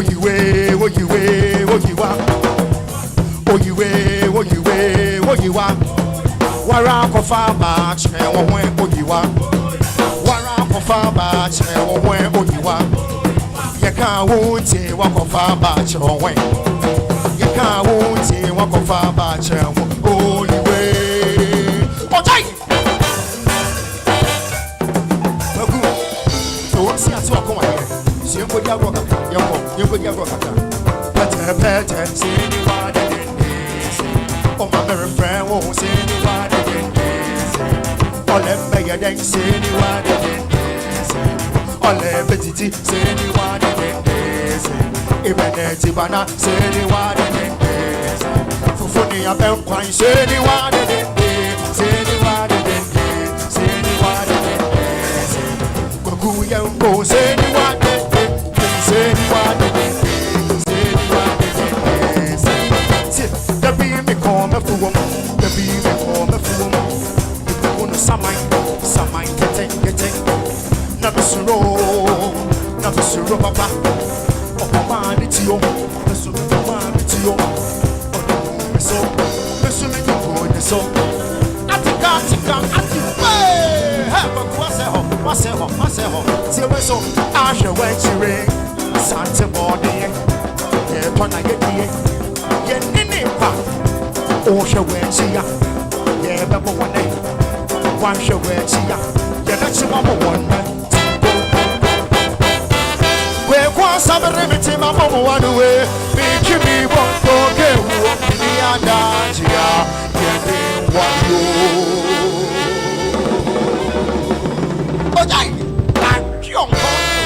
Thank you.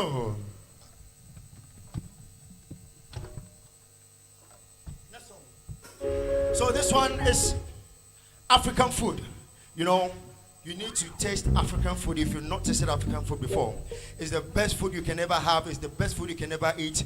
And then it's really nice. So enjoy. We are preaching about African food. Thank you. Woo!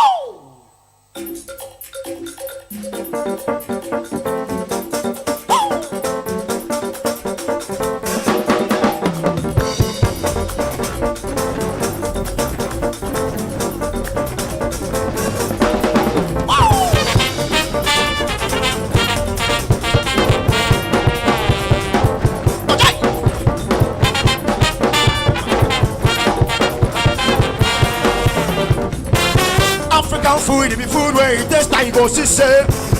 African food, it be food where it tastes like go see say. African man food, it tastes like go see say. African food be food where it tastes like go see say.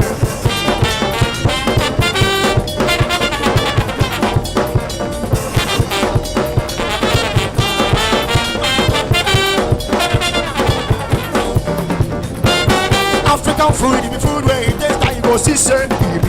African food, it be food where it tastes like go see sir. African man food, it tastes like go see sir. African food, be food where it tastes like go see sir. Africa food, Africa banko, Africa never. Africa pepper soup. Malakaska, malakase, chipuche, bonsoir la pre.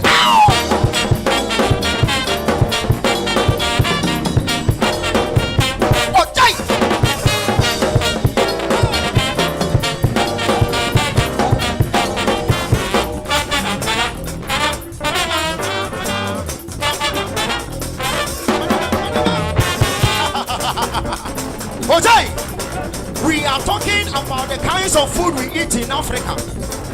You know, if you don't have time, then you have to forget about the delicious traditional meal from Egypt called the kosari.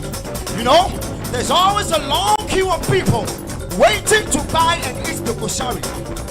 When you go to Ethiopia, there you find the injera. You bite your tongue. Mixed dish, usually prepared by men, merima, on special occasion, is what we call the chodro, and this can be found in Botswana. Check this out, check it out. A stew made of bitter leaves, fish, goat meat, garlic, and others is what we call indole from Cameroon. Somebody once said that Cameroon is indole, and indole is Cameroon. Do we have South Africans in the house? I know you love Opoti and Amayewu. The favorite food for Madiba Nelson Mandela. You know, on his last birthday, we prepared some manu to be sent to him. But unfortunately, we couldn't raise the visa, so we ate the food ourselves. Do you people know that Busumburu Kofi Annan, after he had bucket peace around the world, comes home to eat fufu and abunabunu kwai? Even this one I'm about to tell you, won't believe it. Ebi amwe, apokenwe, yawake. Even Osaji for Dr. Kwame Nkrumah still enjoys a chicken apaya in his grave. 18 na yesi, ebi bimaye, mama nyindi ya yediane, ne yediane ye, na huodi nkum. Somewhat say, Madam was say, Yaira, Malakuku Alia, Malakuku Mijo, Mijo, Joe, Mijona, Joe.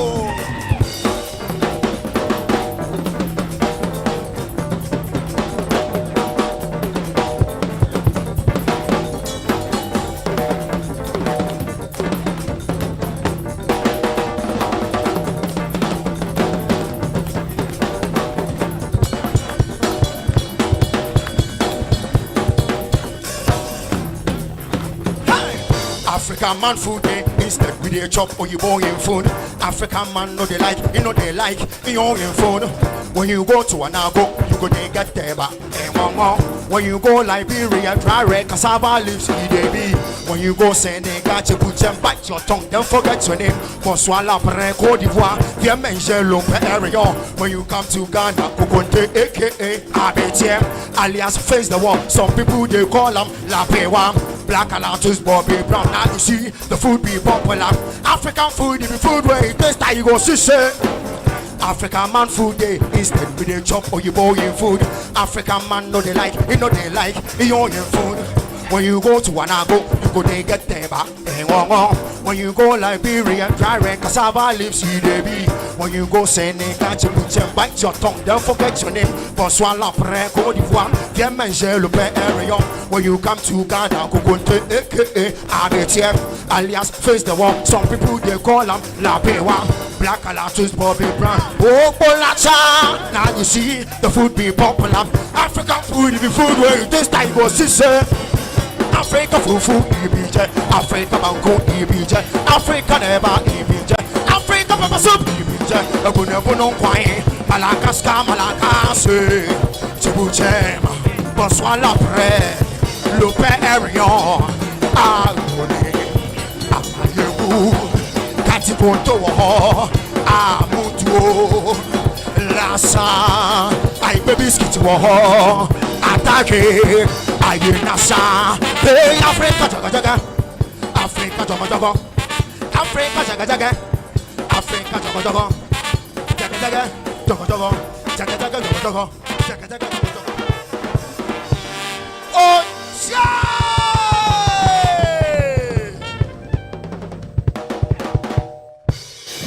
And I tell you what, the energy in the studio, and also Oja Band. It's amazing. You'd want to be in the studio yourself to have that feel, what is really happening in the studio. But later we'll be having a conversation with them and we will ask them the energy behind this performance. But in studio, we're going to talk about security, which is very important in our day-to-day activities. Maybe your home, at event, wherever you find yourself, security is very important. We're having a conversation with UBEX Security. So time with UBEX Security, and in studio is Alphonse Daniels, who is the Managing Director of UBEX Security, and also Adams Akwete, who is the Operations Manager for UBEX Security. Welcome, gentlemen. I trust the two of you are doing well. Yeah. Good. So first of all, let's understand UBEX Security. When we say UBEX Security, what is it about, Alphonse? Well, UBEX Security is a security company founded in UK, which we moved to Ghana to operationalize in Ghana. We provide event security, and also we do some special, unique services like box sweeping services, investigation, background checks, and airport pickup security. Wow. So for how long has it been running since you came to Ghana? We've been running for about 8 years now. 8 good years? Yeah. Wow. And before we come to, we know how security is being accepted and all that, people coming in with private security and all that, I would want to speak to Mr. Akwete, ask him that how does it look like when it comes to giving individuals security in the country from your side as the operations manager? It becomes very difficult at times. The challenges are a lot. Share with us some of those challenges. We encounter very tough guys at times when we try to prevent them from entering an event without any authorized permission or invitation. Some think maybe because you are a security in this our country, people don't really value security. When they hear the name security, they think, okay, you are nobody. So the person tries to enforce him or herself to you that, oh, come on, I can enter here. Why are you preventing me? I'm so and so. So it becomes a very difficult challenge. But with our high level of experience, we try to calm them down. We know how to talk to them so that there will be no chaos around. Oh, beautiful. So, Alphonse, is there a targeted market that you look at, say, the kind of organizations that you provide security for, individuals you provide security for, if you can help us understand that? Well, our target is more of the social elite based on the service that we provide, like box sweeping, for instance.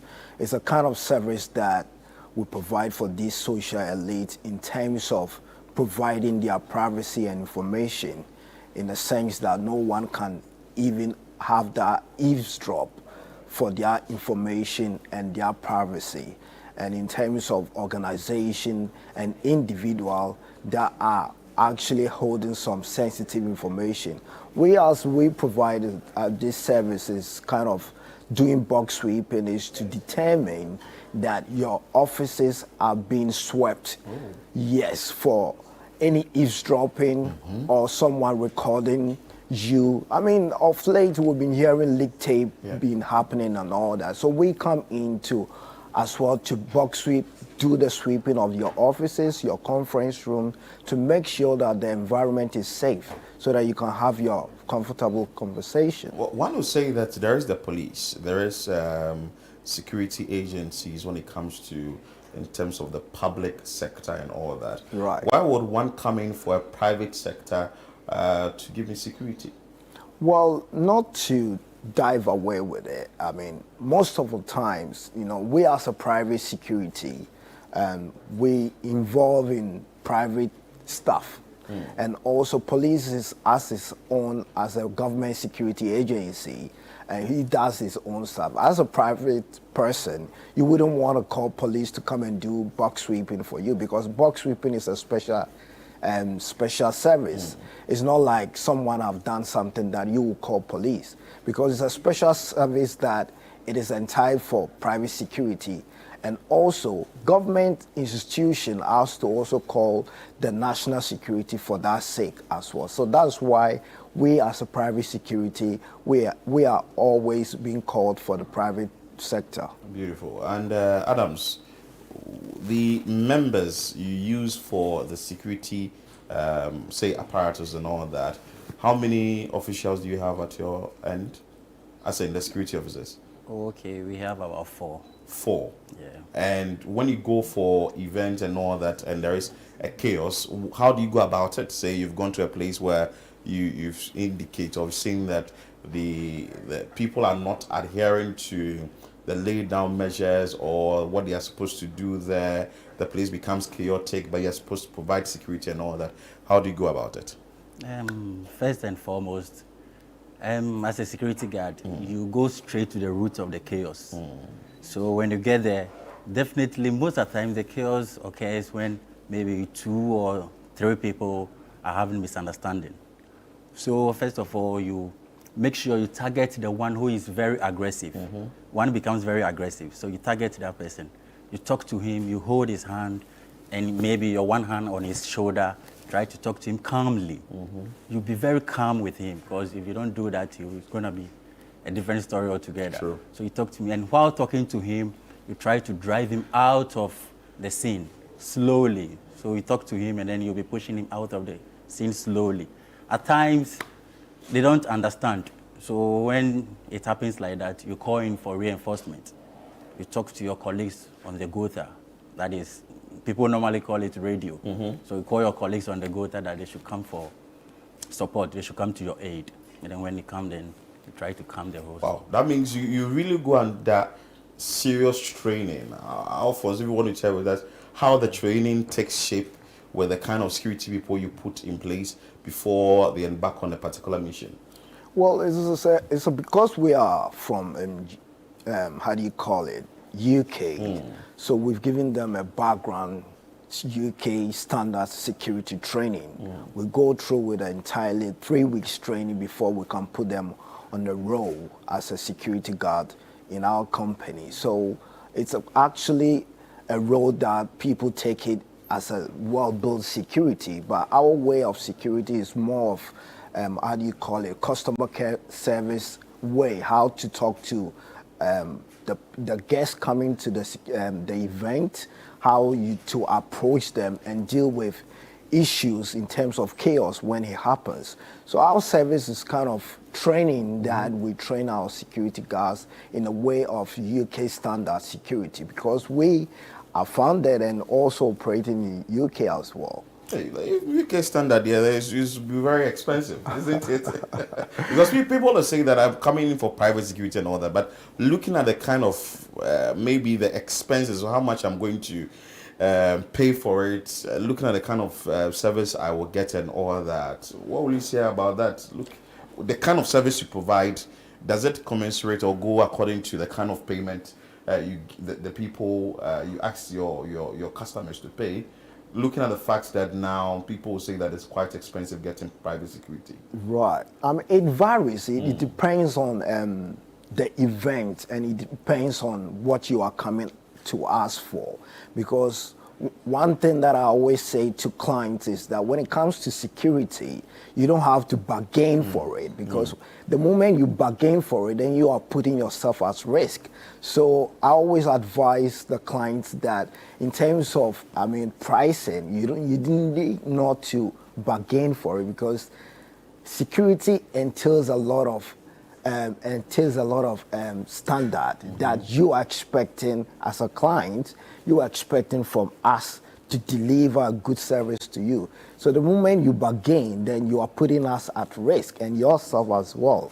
Wow. So the price varies. It depends on the nature of the service that you come to us with. Before we go on with your location and also details, how one can contact you and all that, let me ask Adams this. In recent times, you've seen people, you park your car somewhere, and the time you come back from the mall or something, your car has been broken into, your properties have been taken and all that. As a security personnel, what have you picked up from these things, and how can the ordinary Ghanaian deal with these things? Okay.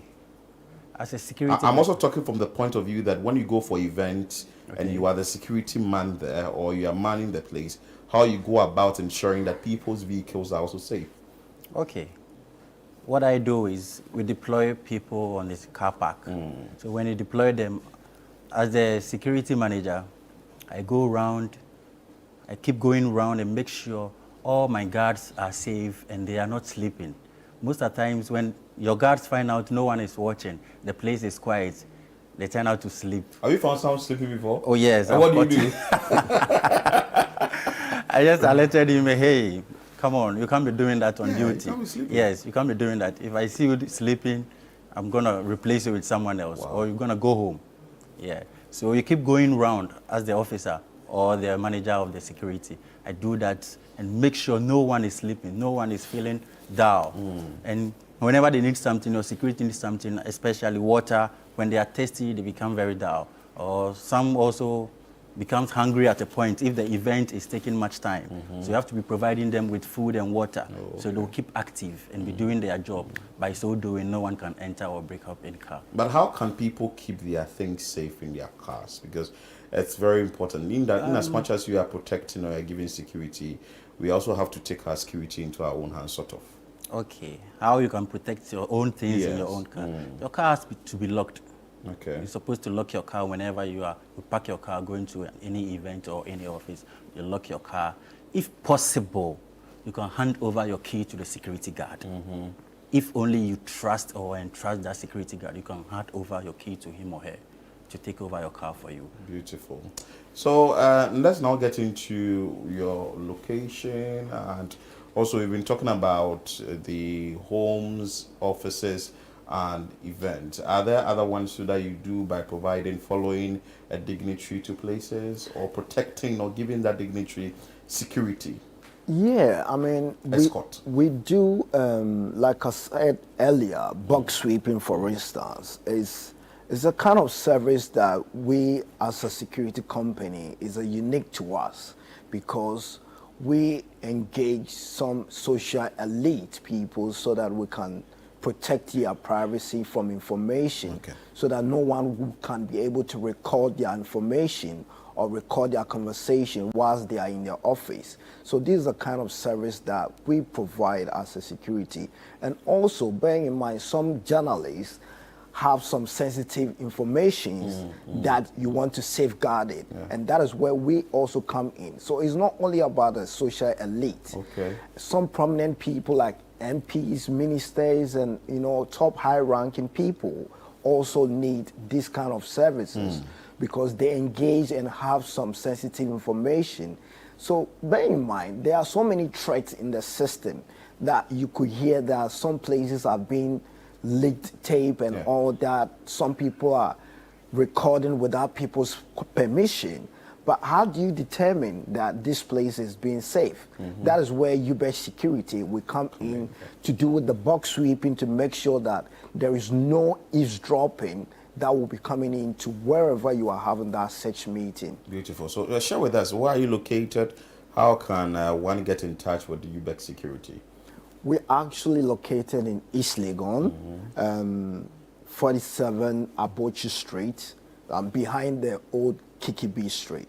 And we understand you are doing a training program. Yeah, we provide training as well. We are trying to engage the youth employment minister so that we can align with our training courses, so that the youth can also be trained. Oh, beautiful. Yeah, because most of the times, the national security actually have the picked up to train some personnel, but we want to broaden it so that the public can also engage in such training of the technical surveillance measure. So it's kind of surveillance technical measure in a way that people can also have an idea of the kind of services in your house. Maybe you can as well make sure that your place is being safe from no one recording your conversation with other party that you're having a conversation with. And for this training, when is it starting, or it's already started? It's an ongoing training. Yeah, it's an ongoing training. Okay. And are they supposed to make any financial commitment if you want to be part of this training?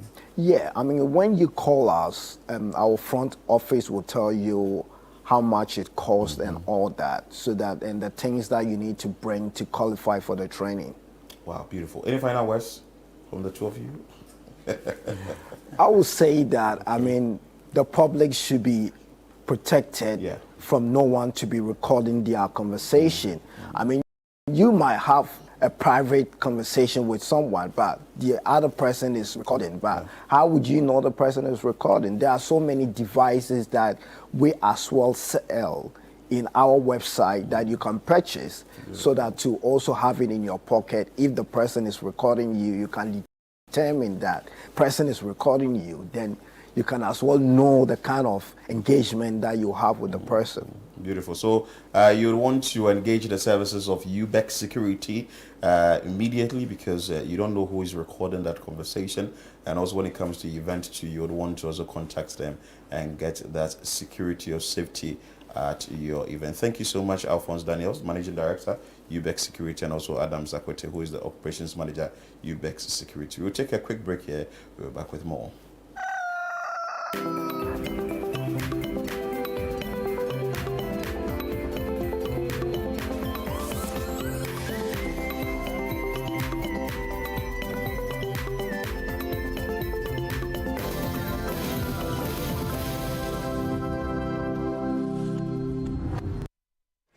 Introducing Betway's Bet Influencer, a groundbreaking feature where you can make money by just sharing codes. He just needs to share his codes and make money. The more his codes are used, the more money he makes. Oh yes, so what are you waiting for? Anyone can be a bet influencer. Share your codes and make money. Bet Influencer, another world first from Betway. This advert has been approved by the Gaming Commission of Ghana. Betway, get way more. Some movies change the world, and you'll find them elsewhere. Mnet Movies 4 is just in it to change your mood. Great. They turn an ordinary night into something awesome. Make you laugh louder, smile bigger, and feel like a kid all over again. Yay! This is gonna be so much fun! The only thing our movies are seriously serious about is making you happy. All month long. On Mnet Movies 4 for the easy, cheesy, silly, funny, snort laugh classic movies of your life.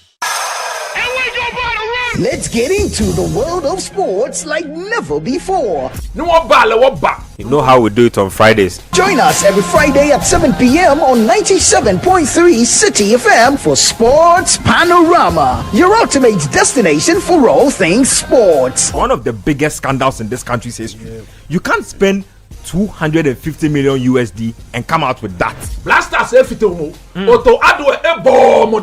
From the thrill of association football to the excitement of basketball, tennis, athletics, and even emerging sports, we cover it all. Whether it's the Premier League or the latest NBA showdown, we bring you the stories behind the stars. Getting an opportunity to become a national team coach, he should understand the politics around football. And don't miss the prayer of the rabbi. Joe was Zebaut. How Zebaut there? Zebaut won Chaboke. We're not just about the games, we're about the community. If you are going to be given this kind of treatment, then you need to be that guy. When I look at him play, he is not it. Or when it's time for Don't Call Me. Join the conversation as we connect with fans across the country and beyond. Want the latest updates? Send us your thoughts and we'll feature your comments live on air. And remember, we like to hear your predictions for matches and your thoughts in general. Think you know who's going to win? Let us know. Big shout outs to my YouTube people. Tune in every Friday at 7 p.m. only on 97.3 City FM. Sports Panorama, where sports come alive.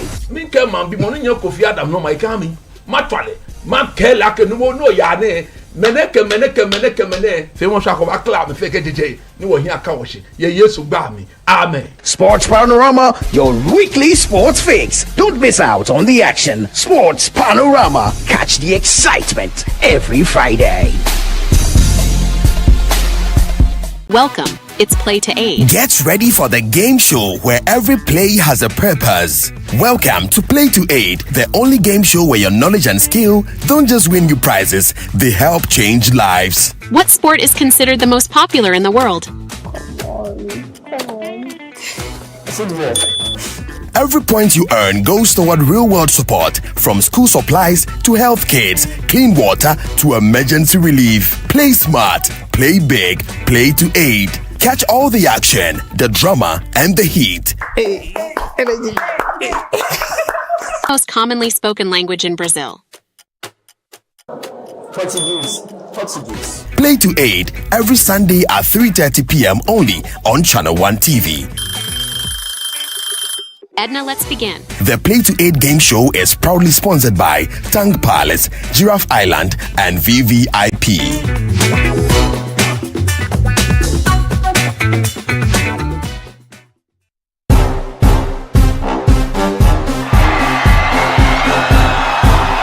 When the stars come out, Ghana Weekend turns up the lights.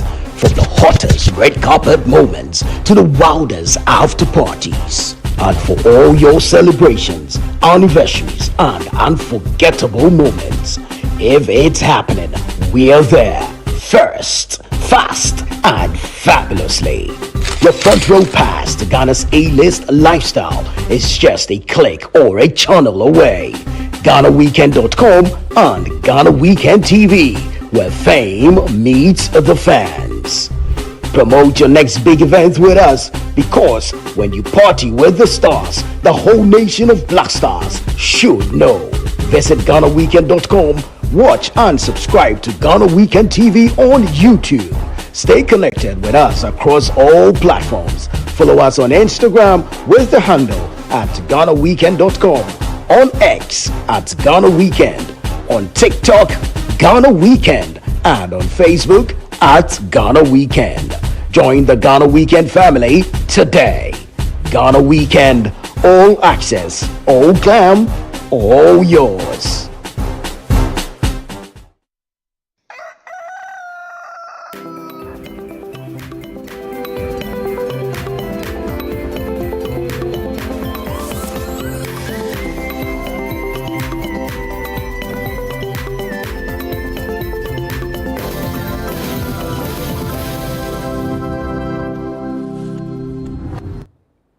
Welcome back. It's still Breakfast Daily right here on Channel 1 TV. And right now we're about to have a conversation. We're going to be speaking to one of the sponsors of the City Business Festival 2025. As you all know, the City Business Festival started on the 1st of June and it's going to be ending on the 30th of June. So it's been nice for you to know some of our sponsors. And today we have reps from Zonda Tech Ghana Limited. We have Vivian Zhao, who's the Deputy MD of Zonda Tech Ghana Limited, and Charis Kwe, who's the PA to the MD of Zonda Tech Ghana Limited. Hello guys, how are you? Hello, very nice to meet you here. Nice to meet you too. It's nice that you actually brought your cars into the studio. Yeah. It's beautiful. Yeah. All right, so obviously we know it's you guys are part of the sponsors of City Business Festival. Why was it important for you to be a sponsor on City Business Festival? Yes. So the main reason why we sponsored the City Business Festival is that we wanted to put the message out there that there is a Ghanaian company that actually assembles these vehicles that you see here. Yeah. Yes. Yeah, so, I mean, most of the time people think that, okay, it's okay to bring in these vehicles from outside, but we are trying to change the narrative, trying to contribute to the industrialization of the automotive sector. Yeah. So we felt that this opportunity is the best for us to put the message out there that Zonda Tech Ghana Limited assembles the vehicles that you use in your everyday life. Yes. Right. So the automotive industry, or the automobile industry, is actually a very big one, and it's nice to hear that there's actually a company here in Ghana that assembles some of these vehicles here. But when was Zonda Tech Ghana Limited established, and what is actually the core focus of the company? Actually, we have been here for over 15 years. We started by importing and selling cars at the beginning, and quickly we realized that it is not enough. Ghana deserves more.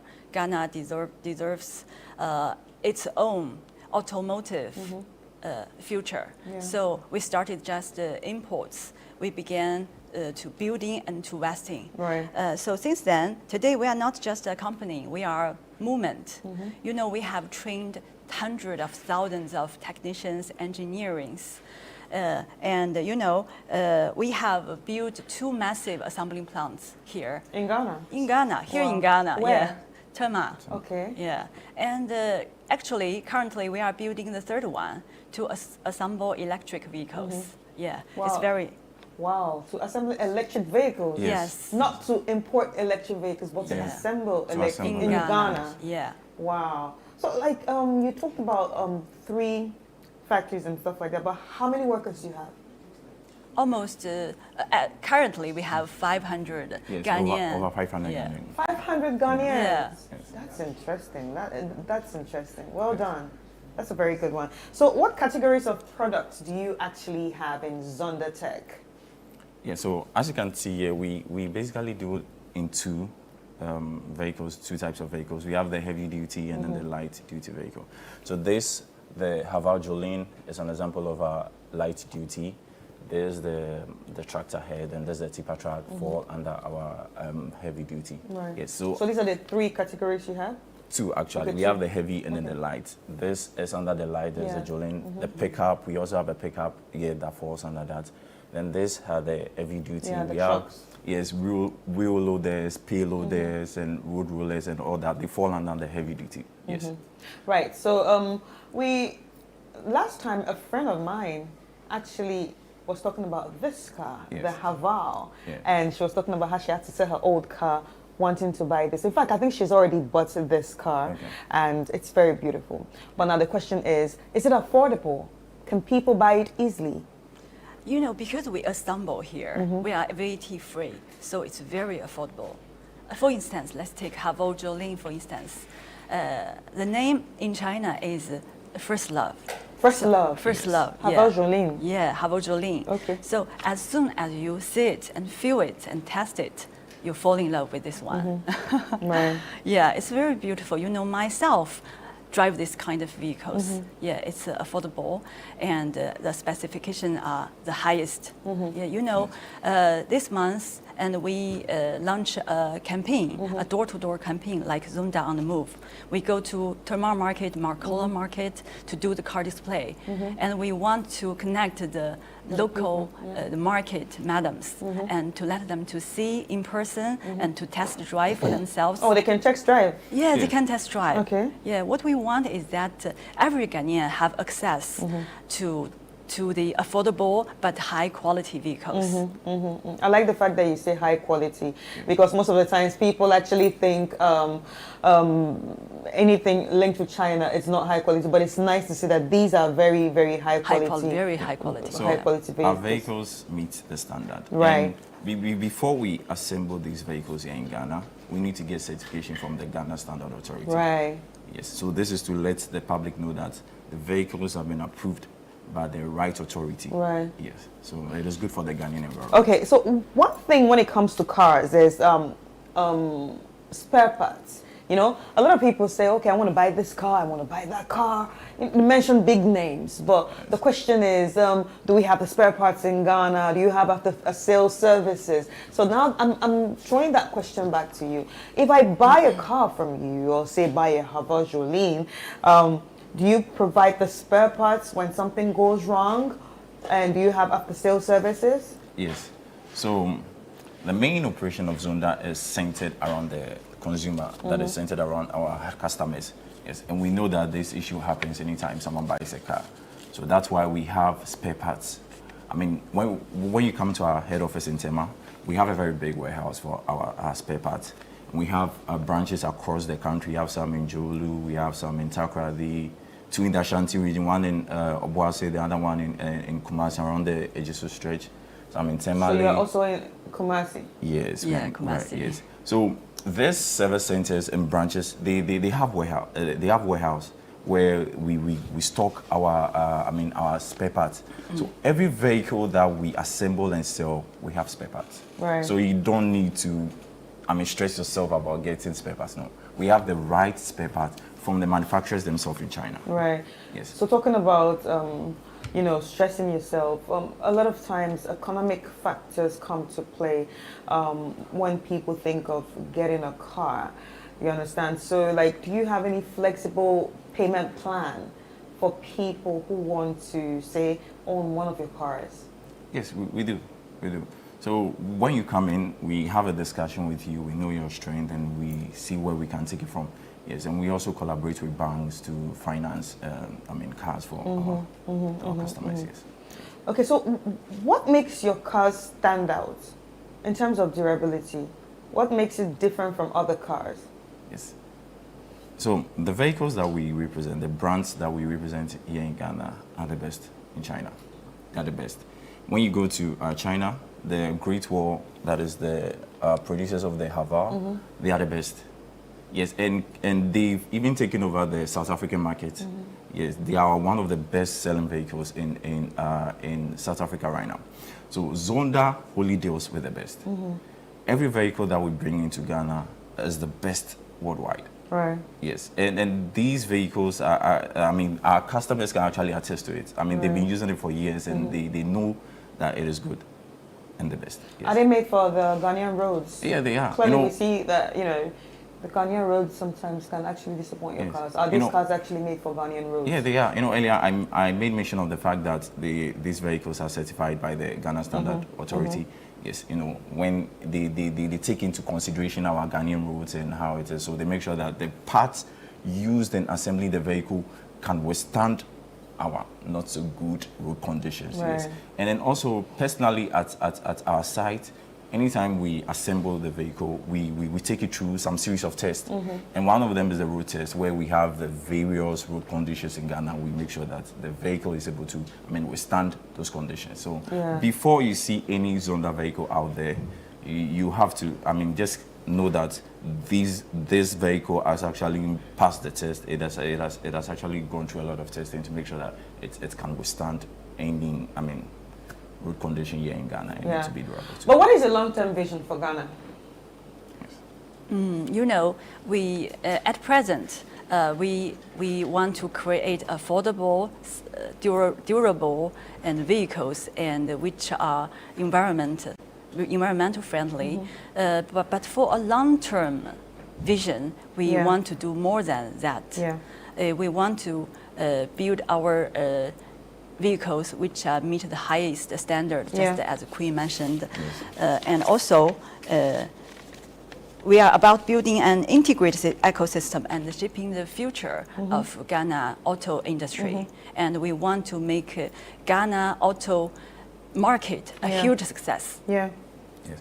And also to add to that, our CEO, Madam Yang, she has a vision of putting Ghana at the center of the automotive sector in West Africa. So our branches in other African countries like Burkina and Niger and Ivory Coast, yes, we have branches there, but they don't do the assembly. The vehicles are assembled here in Ghana and exported to those countries. Yes. Well, that's nice. That's nice. I really can't wait to see what you do for Ghana, and especially for the fact I want to say a very big thank you to each and every one of you that represents Zonda Tech, especially for bringing it down here and giving Ghana a feel of what it can be outside when it comes to assembling cars. 500 workers, that's a lot. That's a lot. I think you're doing great. And I'm sure when the new factory is built, that means you have more workers again. Yes, we will double and triple employees by then. Wow. And for the employees, for the fresh graduates joining Zonda, we provide them with a comprehensive training. And actually we do a quarterly training for them. And some of them even get the opportunity to go to China for training. So they have the opportunity to become a technician, become engineer, to become a master themselves. That's a very good news. Right. Just this month, and we do the campus recruit in Kean University. Oh, in 2 days, Kean University, and in 2 days we got more than 300 application forms.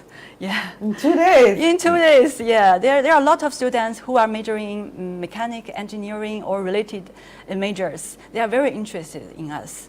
For us, I think the young generation here, and they are well educated, but they deserve more. I think we are so proud to provide them a platform for them to do the intern, to practice and become a master, become a real mechanics themselves. Right. Wow, that's a very good one. Any final words to anybody watching right now?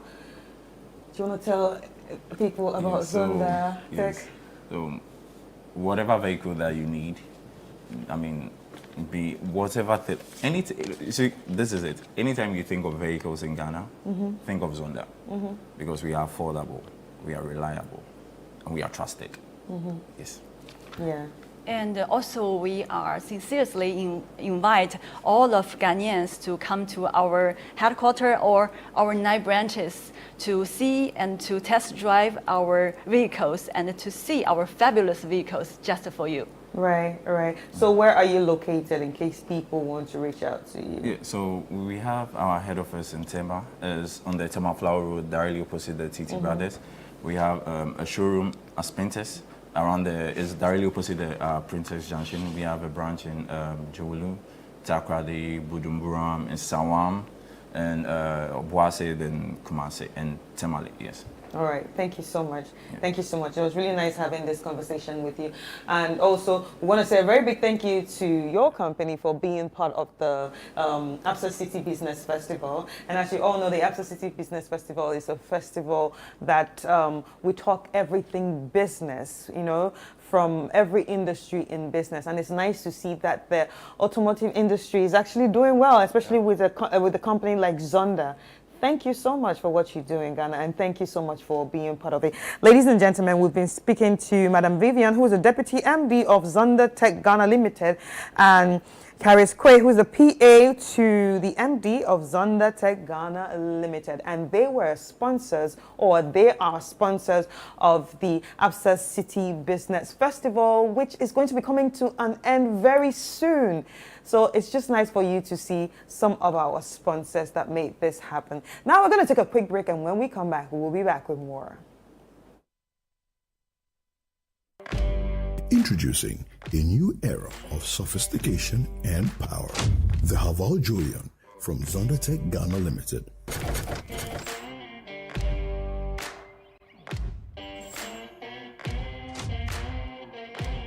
The Julian is packed with features that elevate your journey.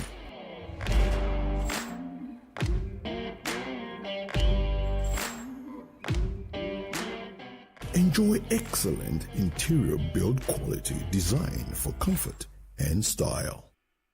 Experience an impressively smooth and refined drivetrain powered by a 1.5-liter turbocharged engine with 147 horsepower and 220 newton-meters of torque. Visit us at your nearest dealership and drive away your brand new Haval Julian.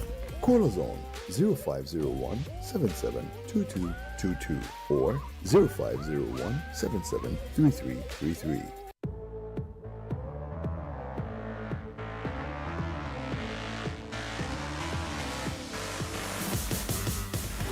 Tell me, is this thing on now? I've been working long like a marathon now.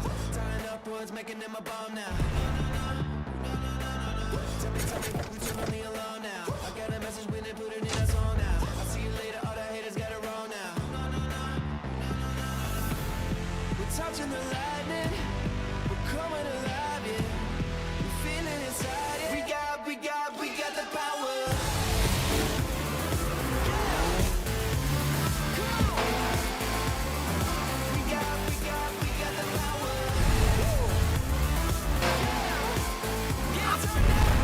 Tank 300, where power meets elegance. Call us on 0501 772222 or 0501 773333.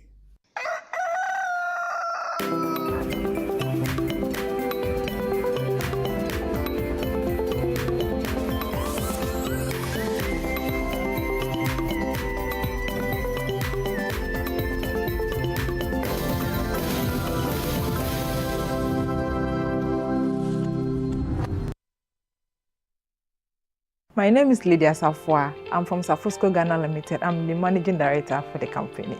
I'll commend MasterCard Foundation and Absa Bank for the 10% loan for women-led businesses and agri-businesses, because this facility came in at the right time for Safusco. The facility helped us to get machinery for our detergent powder and other raw materials to help us come out with three products. That's the detergent powder, the African black soap, and the bleach. We were able to employ 15 youth in addition to our working force, and this has really helped boost our productivity and revenue as well.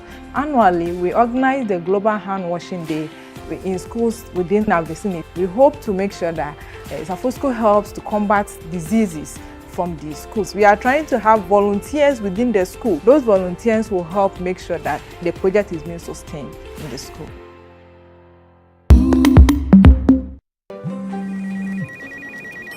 She's coming. She's coming!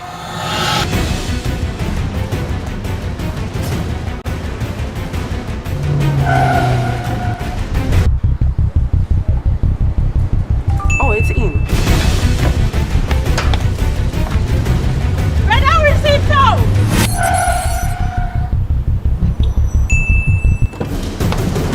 Boss, let's go back. Here, take this. She's coming. I know. Go Go to the pharmacy now. She's coming! Oh,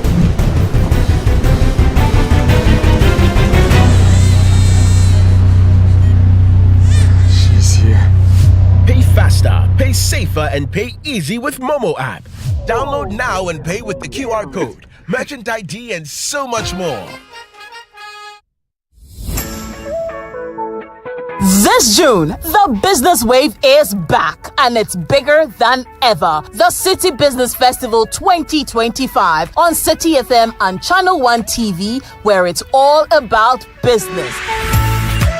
This June, we will be celebrating Ghanaian businesses, re-examining our business modules and practices through our business fora, and sharing knowledge through our on-air business discussions. Make a business date with the on-air series every weekday at 9 a.m. on the City Breakfast Show on 97.3 City FM and 10 a.m. on Breakfast Daily on Channel 1 TV. From expert interviews to real-world insights to the tools you need to grow. Don't miss a single moment this June. It's the City Business Festival 2025, celebrating everything business. Only on City FM and Channel 1 TV. Your business, your future, your time is now. Stay tuned, stay inspired, and let's grow together. The City Business Festival 2025, celebrating everything business. The City Business Festival 2025 is powered by 97.3 City FM and Channel 1 TV, and it's proudly sponsored by Absa Bank, MTN Business, and Zonda Tech Ghana Limited.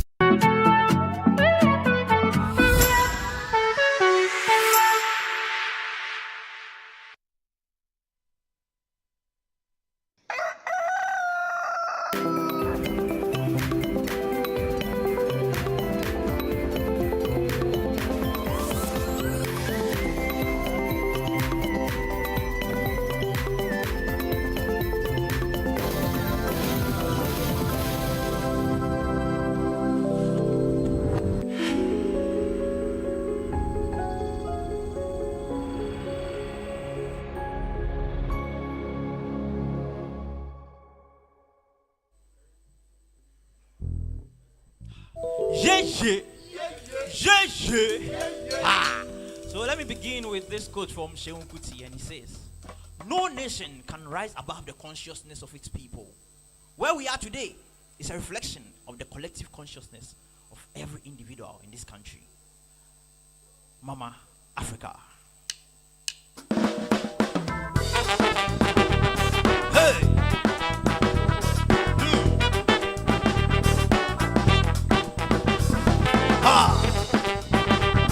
Come on! Hey!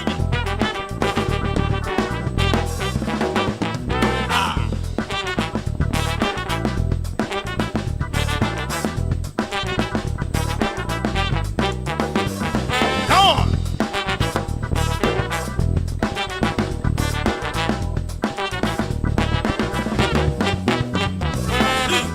Africa, Mama Africa, Africa, Mama Africa, Africa, Mama Africa, wake up, wake up, wake up, yeah, yeah. Africa, Mama Africa, Africa, Mama Africa, Africa, Mama Africa, wake up, wake up. See, drop no day, we no get money, we go take job. President in the country, people they suffer, they no sabi talk. Praise the Lord, wahala day. Pastor they chop the money, they suffer.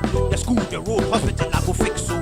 Minister say country, family way they fix. Africa, Mama Africa, Africa, Mama Africa, Africa, Mama Africa, wake up, wake up, wake up, yeah. Ha! Africa, Mama Africa, Africa, Mama Africa, Africa, Mama Africa, wake up, wake up, wake up, yeah. Oh! Mama Africa, you better wake up.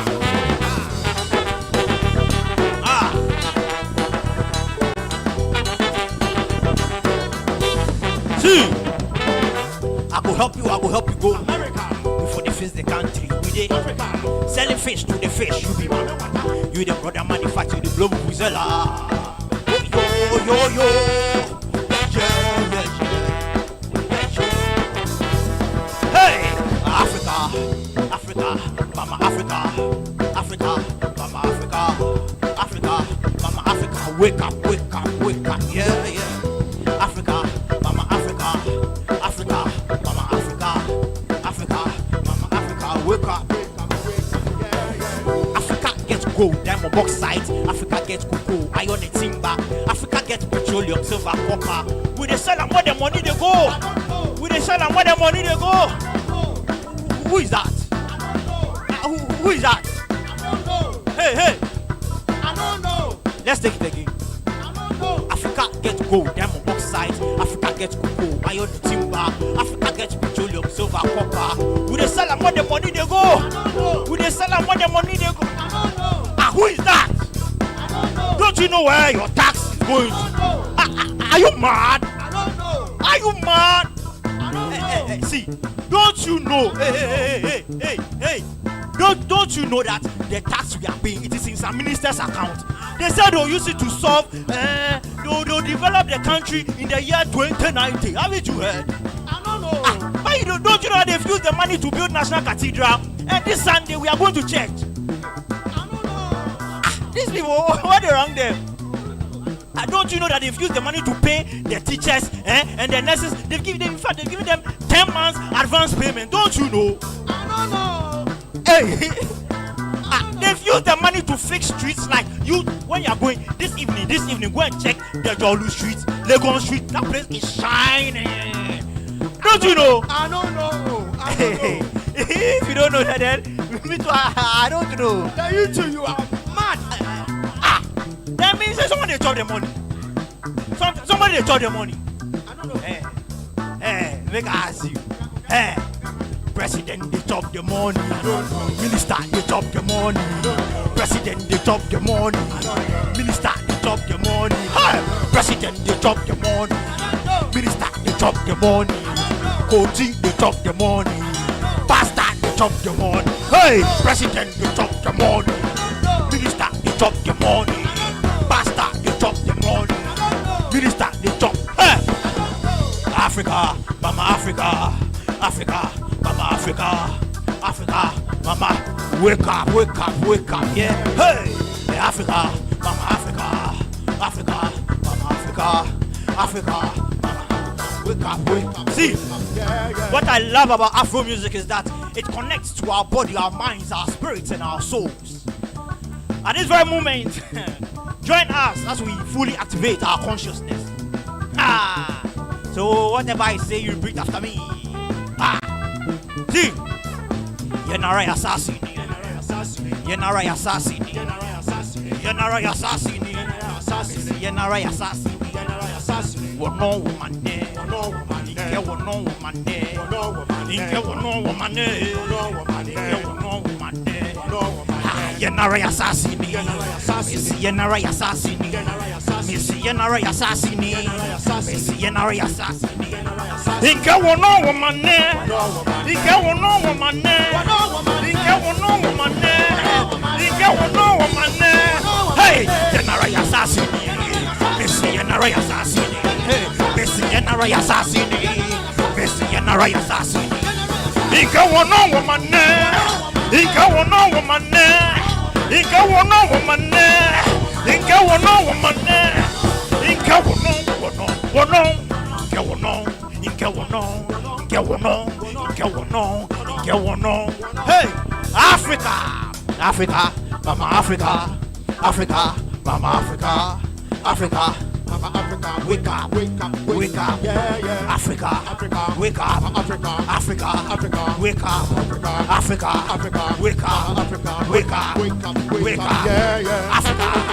Wake up. Africa. Wake up. Africa. Wake up. Wake up. Yeah, yeah. When Nkrumah was asked, so do you represent Africa? Nkrumah said, Africa is too big. Africa is what? It's too big. Africa is too big. All I can do is just to put my ideologies across. And for those who can help,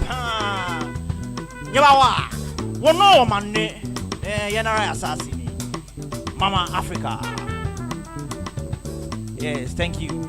So our next song is titled Time No Day. Time No day. Time No day. Yes, this is a last song, but then it also relates to people who have, big ambitions and want to, make the world a better place. Those who need support, I'm here to tell the investors that, Charlie, time no day.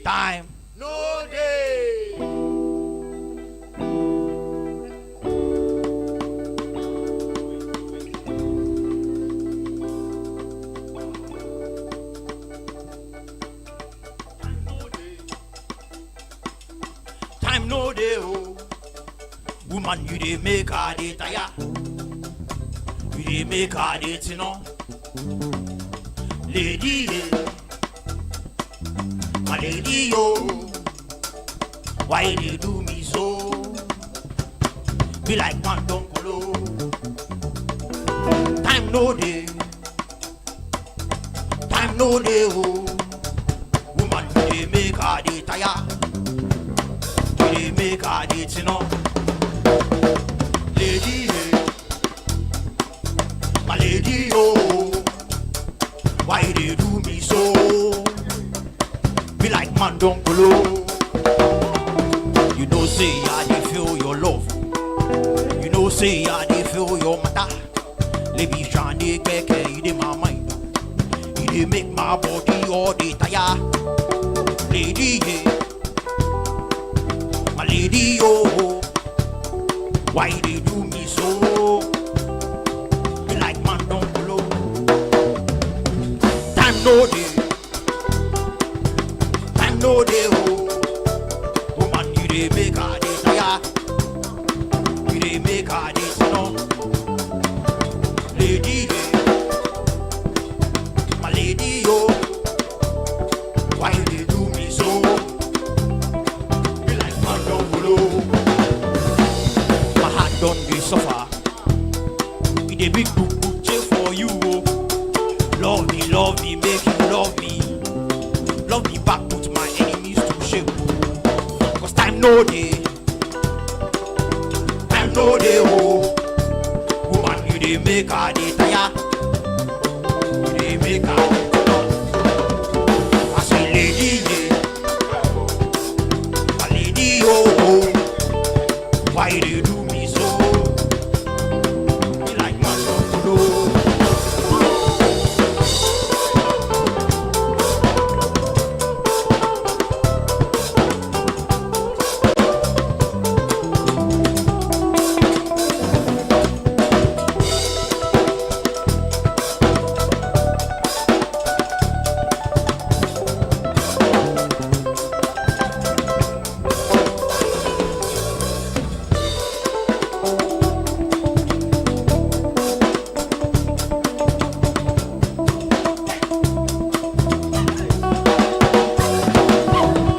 time no day.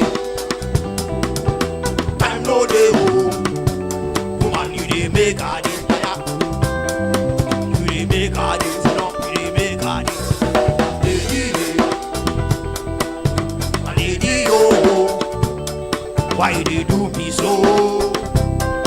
Be like man don't follow. See, I say, my heart don't be suffer. It a big book for you, oh. Love me, make you love me. Love me back, put my enemies to shame. I say time no day. Time no day, oh. Woman, you dey make. I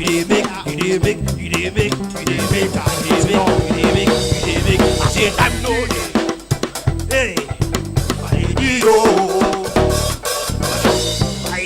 Why they do? Yeah. Ojai. One fine boy. Thank you. So, yeah, the walk on Ghana. If you're watching live on this station, catch a bush and if you're one of the one Ghana. Naha, a yet, and it's you. It's my wing. Catch on you now, Sombra. Catch on Sombra. Hey. It's a moment and Ghana, ma, we have said. Hey, let's check Ghana.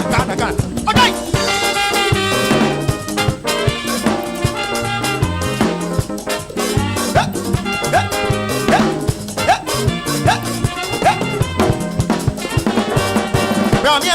fie, Ghana fie, Yafia Sona Yeti Kwema, Yenko fie, Ramenko fie, Ghana fie, Ramenko fie,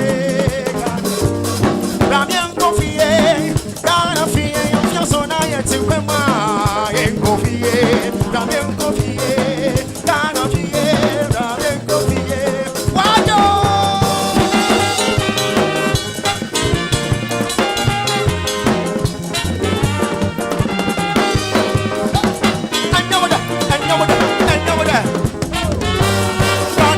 Papa, and DJ will fear, and to Bramian coffee, Ghana fie, Bramian coffee, Ghana fie, Bramian coffee, Ghana fie, Lima Kumanana, Sabu Zongo, Mammo Binima, Ghana Nana Dadi, Bramian coffee, Ghana fie, Bramian coffee,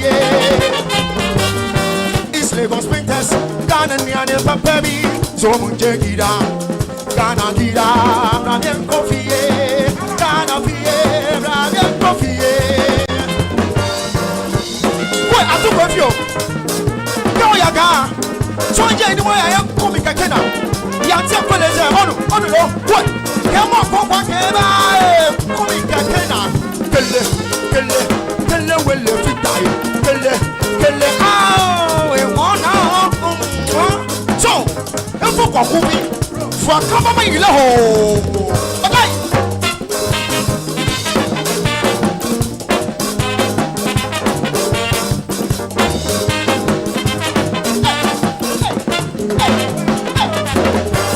Go take it and go forth. Monsieur Palace, Molena Sopa, Damien Coffee, Damien Coffee, Ghana Fie, Damien Coffee, Ghana Fie, Ochima Infie. Kemkos Custom, Chale Water Festival, Kakum National Park, Bramian Coffee, Ghana Fie, Bramian Coffee, Ghana Fie. Hey, hey, hey, hey, hey.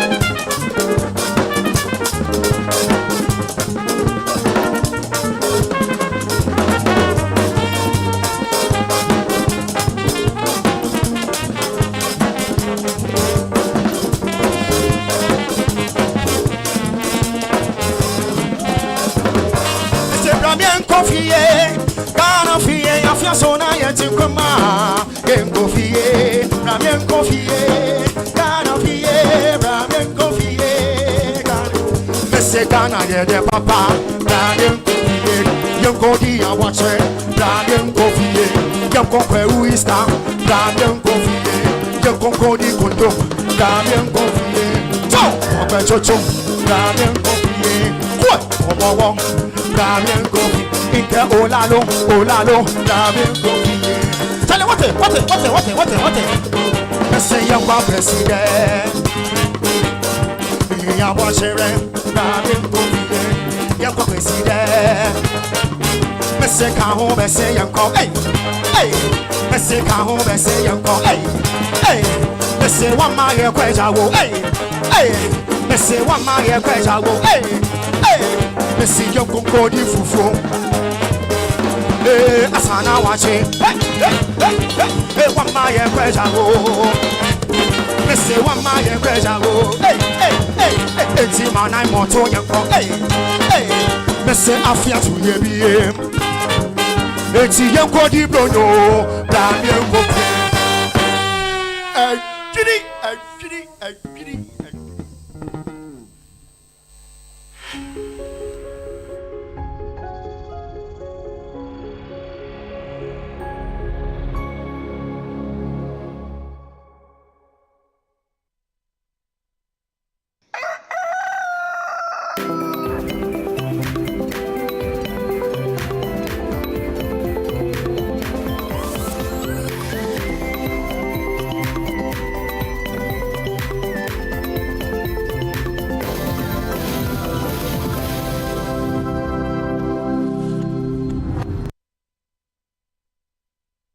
Welcome. It's Play to Aid. Get ready for the game show where every play has a purpose. Welcome to Play to Aid, the only game show where your knowledge and skill don't just win you prizes, they help change lives. What sport is considered the most popular in the world? Every point you earn goes toward real-world support, from school supplies to health kits, clean water to emergency relief. Play smart, play big, play to aid. Catch all the action, the drama, and the heat. Most commonly spoken language in Brazil. Portuguese. Play to aid every Sunday at 3:30 p.m. only on Channel 1 TV. Edna, let's begin. The Play to Aid game show is proudly sponsored by Tang Palace, Giraffe Island, and VVIP.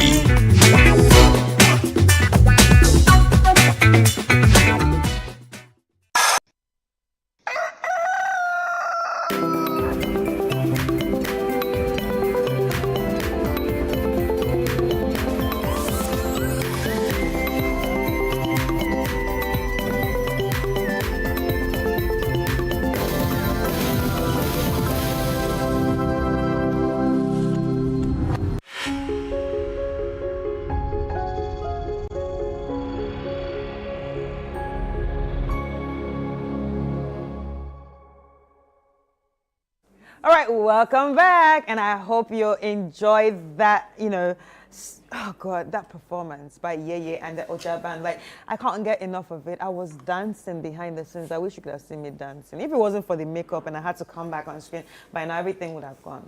But that's to tell you how much I enjoyed the performance, and I really want more of that. But unfortunately, yeah, we just have to work with time. Ladies and gentlemen, it's time for us to talk to them and see what goes into their process, what they are up to, and everything we need to learn about Yeye and the Oja band. I'm going to be starting with you, Yeye. How are you?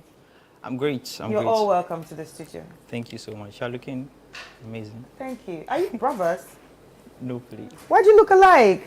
You actually look alike. Brothers from another mother. Brothers from... No, seriously, you look like... Have you ever been told? Yes. Me, I've been told severally. Oh, wow. Okay, so you're not brothers. No. Maybe brothers in music. Yes, sure. All right, so Yeye. What's Yeye?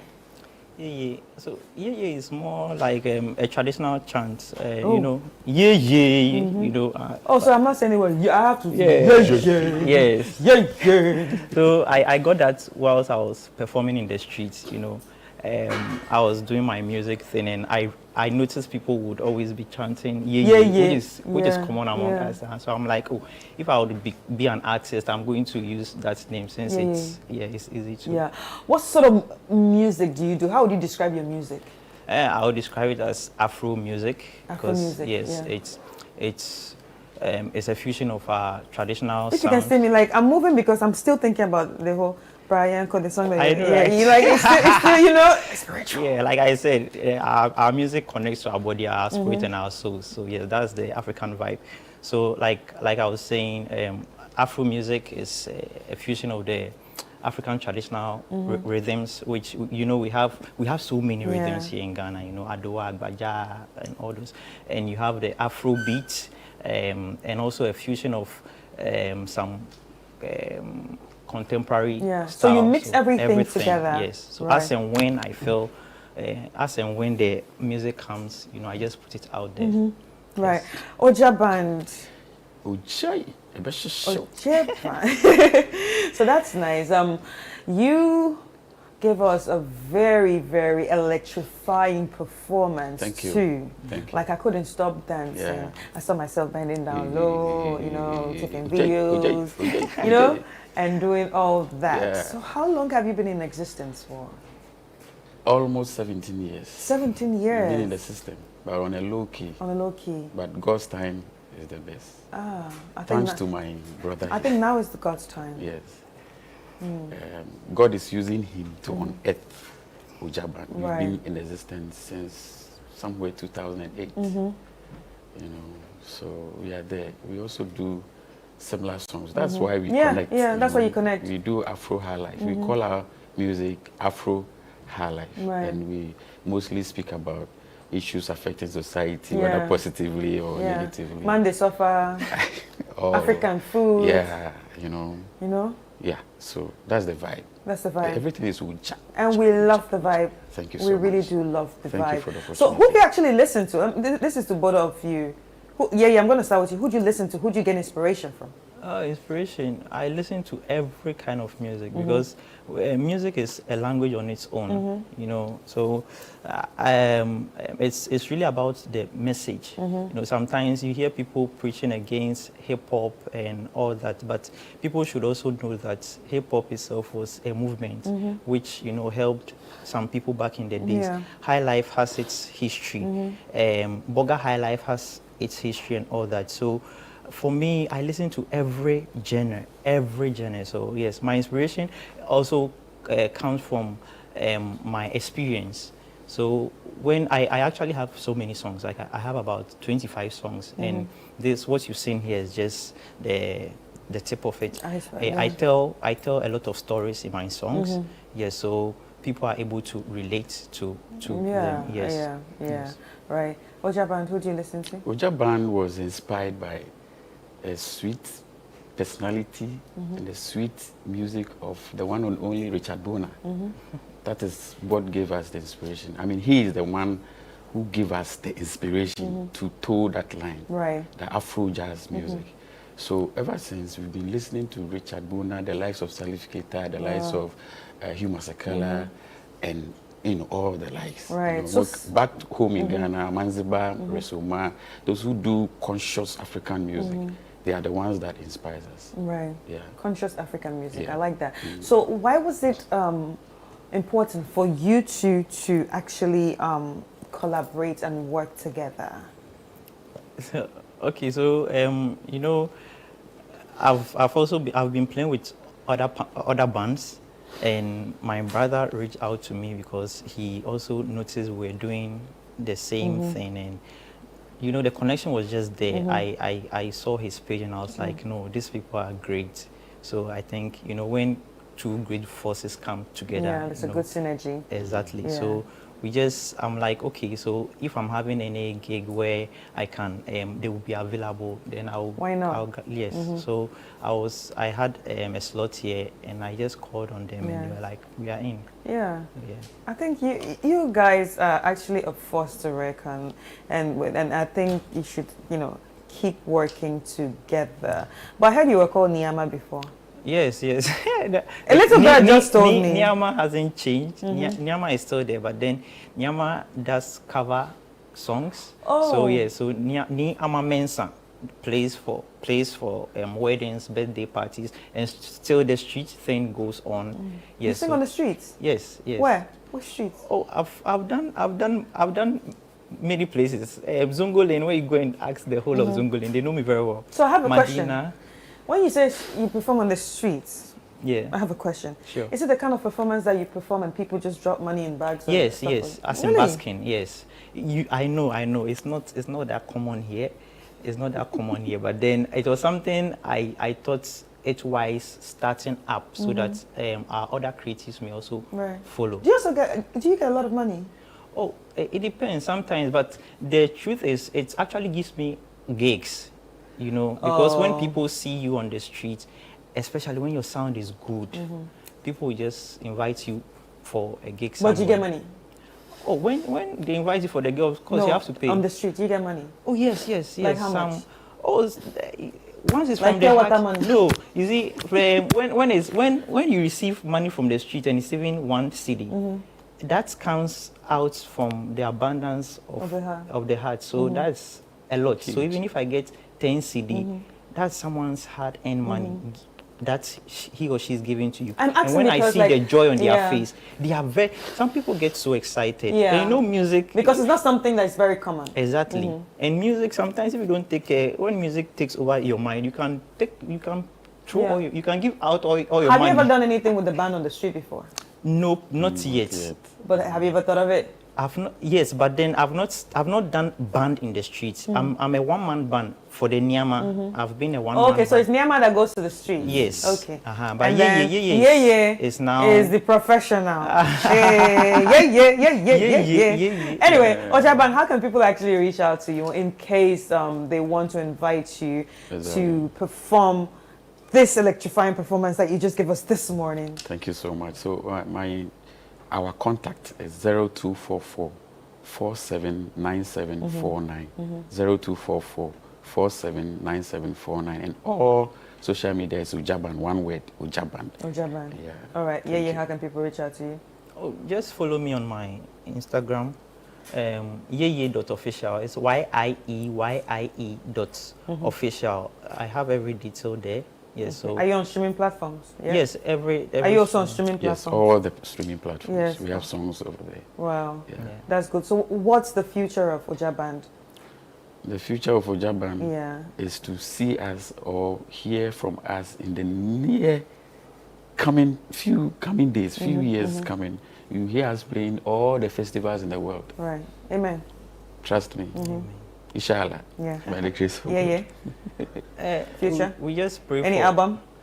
Yeah, but then we just pray for life. So long as for me, I like to live in the moment. So so long as I'm having life, I'm going to give my best today. If tomorrow I have life, the best. You will have life. Yes, amen. So amen. we are just looking on to God for a great future. Yes. Wow. Okay, ladies and gentlemen, we've been speaking to Yeye and Ujaband, who just gave us a very electrifying performance. I can't really get it off my head. I am still bumping to their song. I'm trying not to bump, but the body is just bumping. So, yeah, like you said, music is spiritual, and it's something that I just connected to this morning because, you know, it's very relatable, especially for the fact that they said they sing everything that happens, you know, around us, about everything that happens around us. So, yeah, it was nice talking to you. So go out there, reach out to them, go follow them on all social media platforms, and also do not forget to stream their music, because this is one way that you can actually put money into your pockets. Do not download, please stream their music. Thank you guys. It was really nice having you in the studio. All right, we are going to take a quick break, and when we come back, there will be more right here on Breakfast Daily.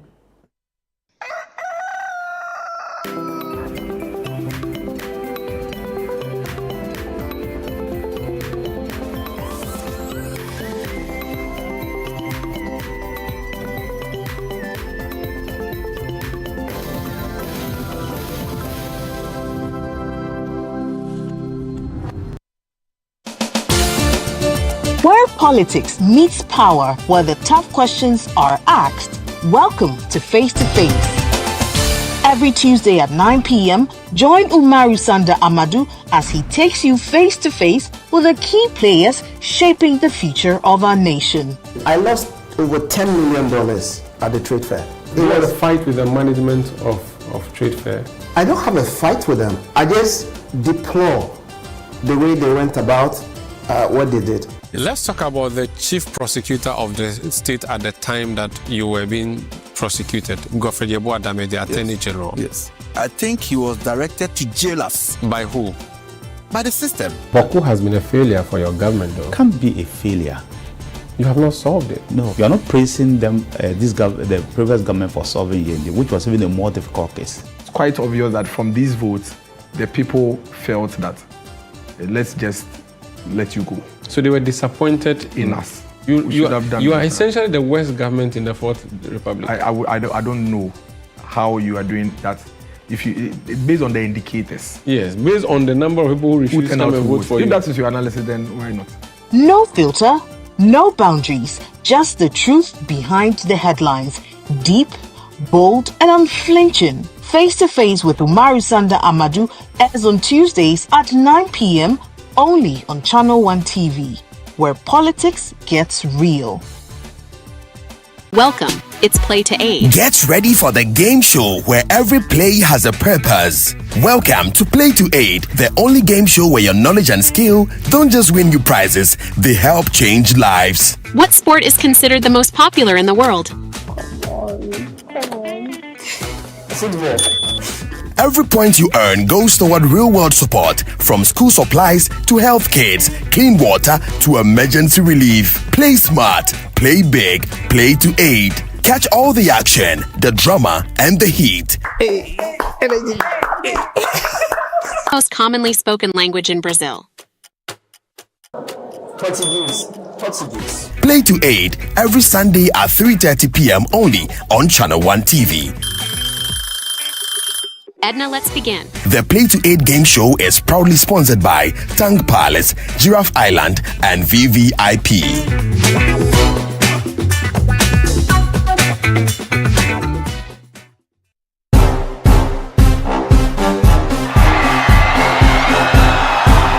When the stars come out, Ghana Weekend turns up the lights.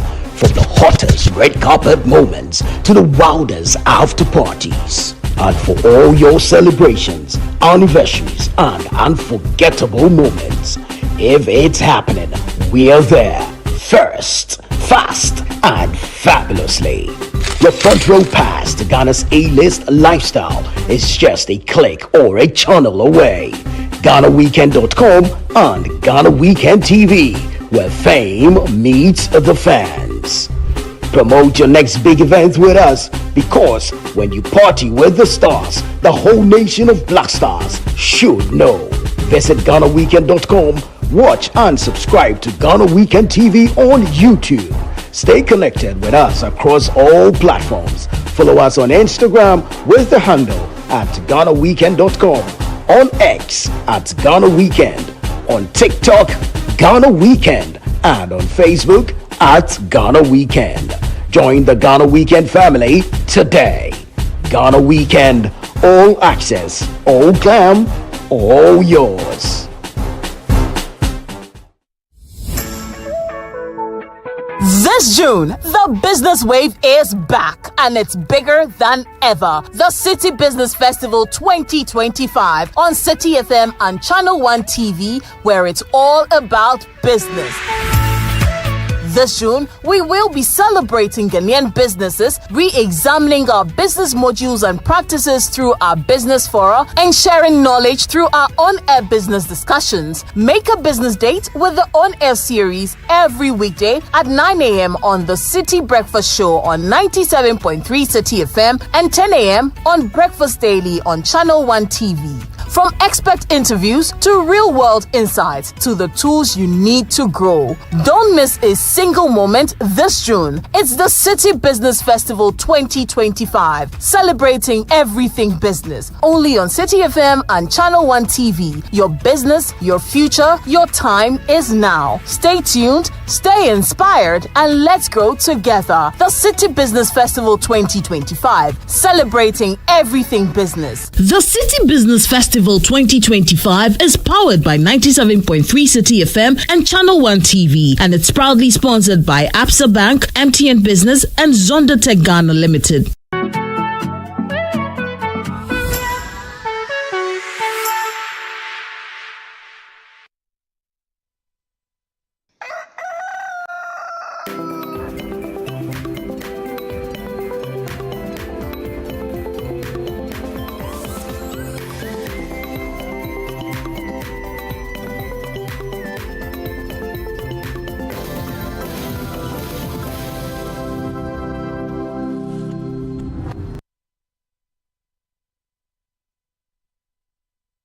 And that was that interesting conversation with Yeye and Oja Band. Chris Carter did that one. But we are having a lot more conversation on Breakfast Daily on Channel 1 TV. I'm sure you are wondering what the next conversation will be about. But it's about a lady who has taken it upon herself to change the narrative within the education space, doing the best. And today she's been able to win herself the 2025 Cambridge Dedicated Teacher Award as the global winner. We are having a conversation with Portia Jila. Yeah, Portia, how are you? Very well, it's thank Portia Jifa Jila. Exactly. Who is Portia? Portia is a teacher with 11 years experience who is passionate about children and very particular about the holistic development of children. Okay, so 11 years. Where did Portia start as a teacher 11 years ago? Okay, I started with training from Accra College of Education. And then I had my teaching practice at Achimota Basic School in the year 2014. So from there, I was posted to my very first station at Fori DA Basic School in Kwewu Afram Plains South. How was it like being there? Because you understand that the teachers, sometimes you go to very remote areas, deployable roads, you are not able to concentrate on the teaching. The students are not staying in class, or pupils are not staying in class. How did you cope in Fori Basic School? It was very challenging, but I got the inspiration from my father, who is a retired police officer, who told me to stay there and then get the experience. Because as you rightly said, some of the children, parents even come to the school to seek permission to take their children to the farm because they had to go labor and make some living. So it was challenging looking at where I stayed there in a mud house with no ceiling in the room. In a mud house? Yes. With no ceiling? Yes, a little polished though. Yeah, no ceiling. I had some tenants, I mean roommates, I should say, serpents, scorpions, bats. Yes. In the room with you? Oh, yes. And how did you survive that? Let's say I'm adventurous. Oh. Yeah. Because there were days when it rains heavily. I would have to sleep on parts of my bed and then put some bowls to save some water on the other side of the bed because there were holes up there. I survived all that. And you stayed in Forifori for how long? For 5 years. 5 years? Yes. And you stayed in that condition. For one, didn't you think of, you know what, I'm done with this. Let me just relocate. Let me just move from Forifori and back to Accra, right? Yes. Okay, so you were from Accra before you went to Forifori? I didn't work in Accra. I schooled in Accra. But you stayed in Accra? Yes, I stayed in Accra. So you were used to the city life before you moved to Forifori. Didn't it ever occur to you that, you know what, let me just move from Forifori and come back to Accra? Because staying with scorpions and all that, that's dangerous. Yes, it did. It was scary from the very beginning. I was discouraged. But I looked at the children that if I leave, there were colleagues who were posted yet didn't end up there. So if I also leave, how many people would be willing to come? So I decided to sacrifice and stay and make an impact before leaving. So what were some of the things you did in Forifori in terms of impact? Okay, in terms of impact in Forifori, when I got there, there was an upsurge of teenage pregnancy in the community. And with the school being the only public school there in the community, and with the school being the only public school there in the community, the neighboring villages came to. I was disturbed looking at how far I had come, and children will have to look up to me. So I decided to start the girls' club in the school, where after school, every Wednesday, I mentor them, take them through some grooming to make them stay focused in school and also stay. Wow. Yeah. And did you start any initiative? Because you understand that there was a part where you started with sanitary pads and all that. Was it in Forifori? No. For Forifori, we had some NGOs supporting the girls. So mine was just to mobilize them and then speak to them, educate them, and ensure they stay in school. But it was after I left Forifori that's another challenge surfaced where I am currently. Which is? Pakro Ajinase. We'll talk about the Pakro Ajinase one, but let's talk about the transition. That was also about menstrual hygiene with the girls especially. So I noticed some girls were not consistent in coming to school. So I do follow-ups. I go to their homes, find out why they are not in school. And then when I get the, what the problem is, I try to see if I can help save the situation. So that's how I started with the sanitary pads. Side. So how did the transition come in from Forifori to Pakro Ajinase, which we understand is some distance away from Isawam, I guess. Exactly. So how did the transition go in there? And what really informed your decision to move from Forifori to Pakro? Or is it the Ghana Education Service decision?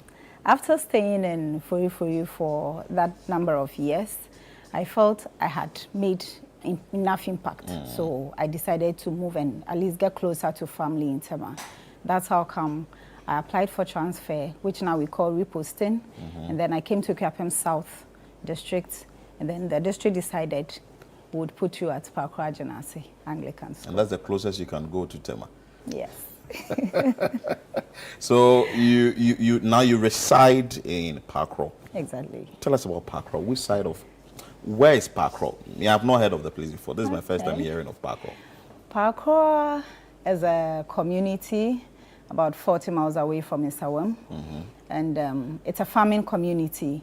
So they are basically mostly into okra, maize, and anything farming.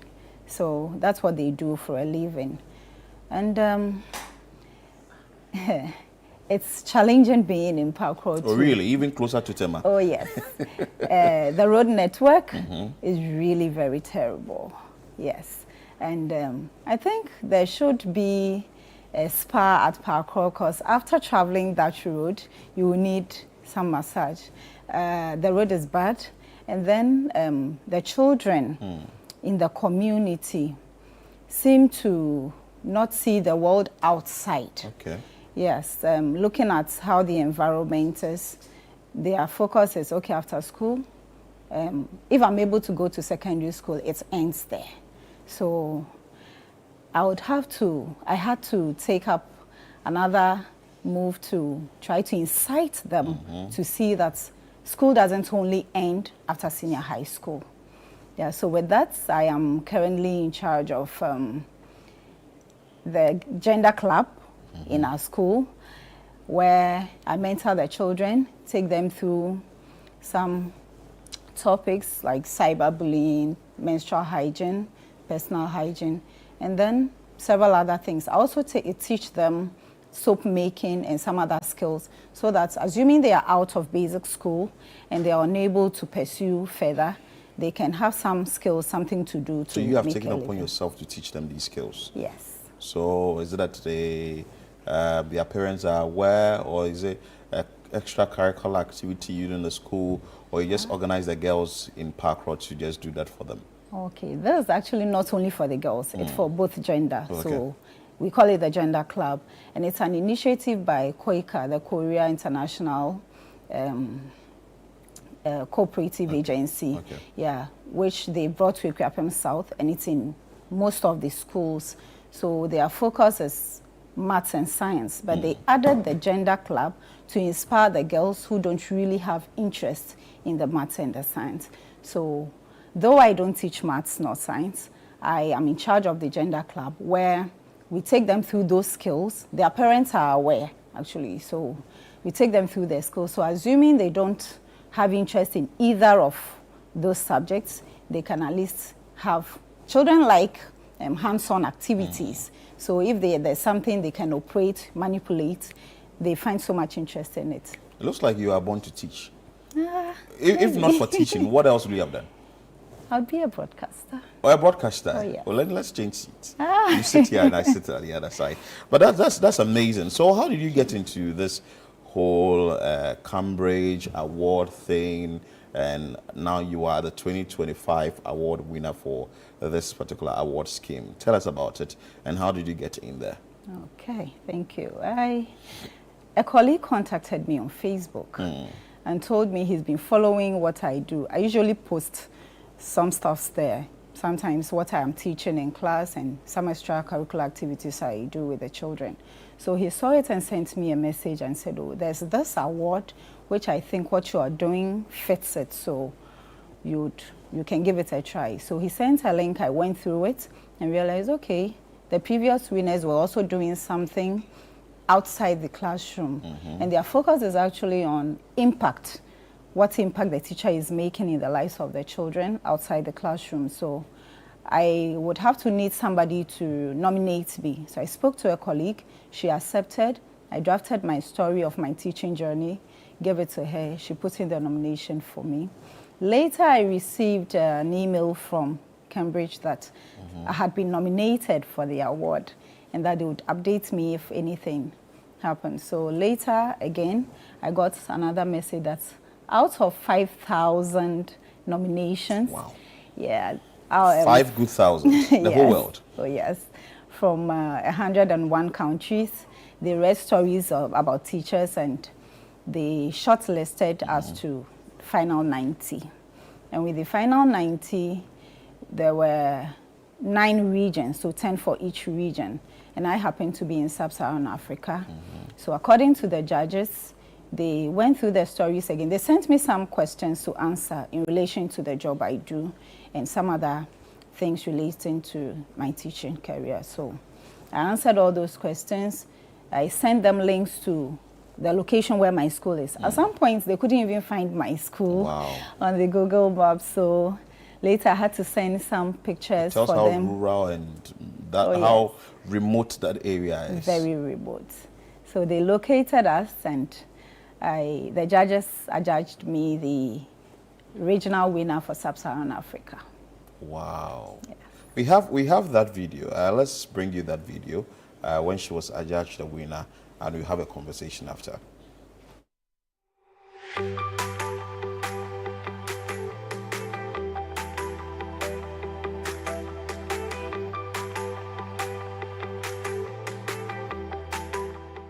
Welcome to Cambridge.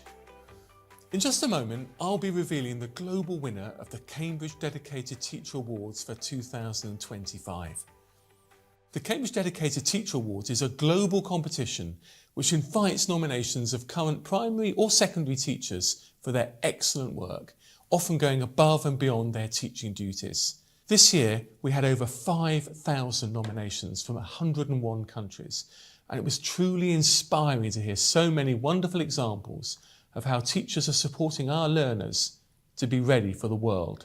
We shortlisted 90 teachers from the nominations, and then a judging panel selected 9 regional winners from this shortlist. You can read all of their amazing stories on the Cambridge Dedicated Teacher website. These regional winners were then open to a public vote.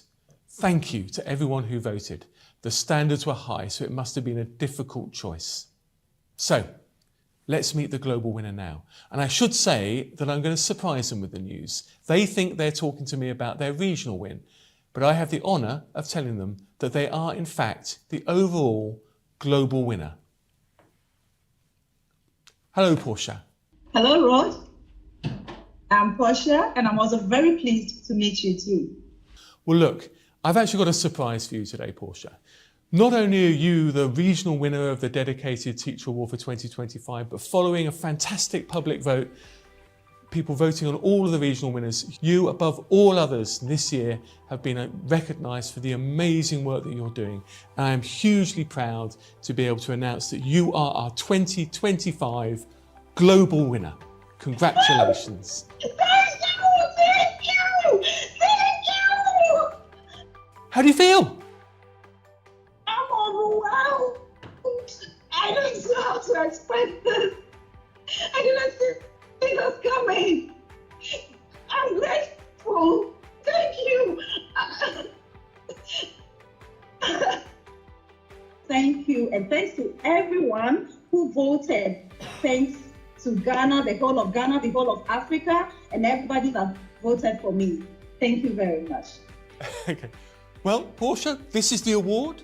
I want to congratulate you again and tell you that we are going to be sending this now from here in Cambridge to you in Ghana in recognition of your amazing achievement. Congratulations again.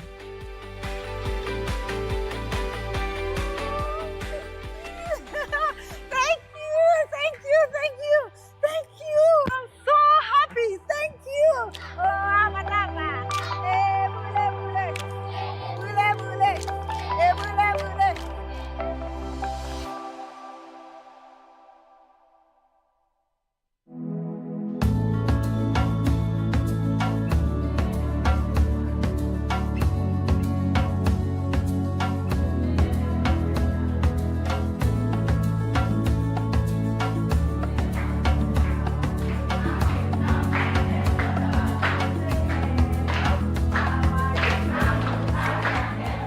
My name is Portia Jufajila, a teacher of English at Parko Ajanase Anglican Basic School, located in the eastern region of Ghana.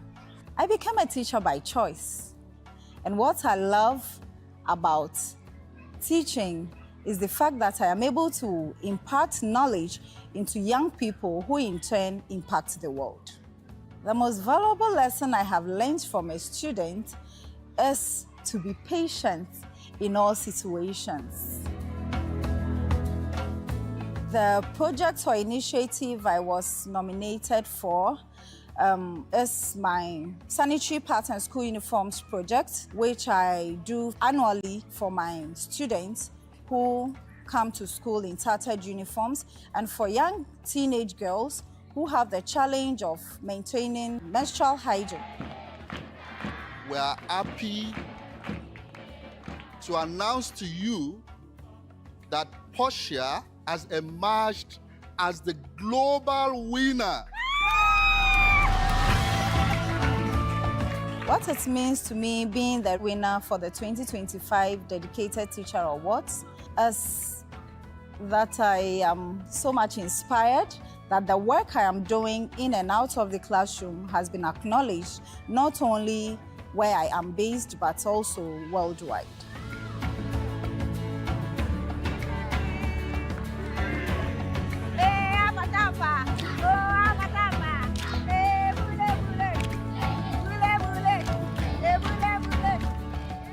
How I hope my students will remember me as a teacher. It won't only be centered on the classroom experiences we shared, but for the fact that they had access to me even at home, where they could come to interact, dine, and talk, and also that I'm able to give them counsel when they come seeking.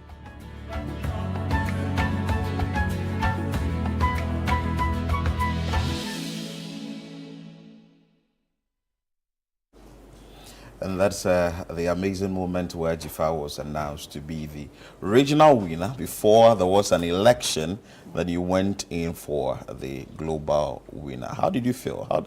I can tell from the videos that you were very excited, but when you got into your closet, how did you feel? That feeling, it's unexplainable. Unexplainable, because I never imagined this happening. I never thought. After I was told about the awards and my friend put in the nomination, I totally forgot about it.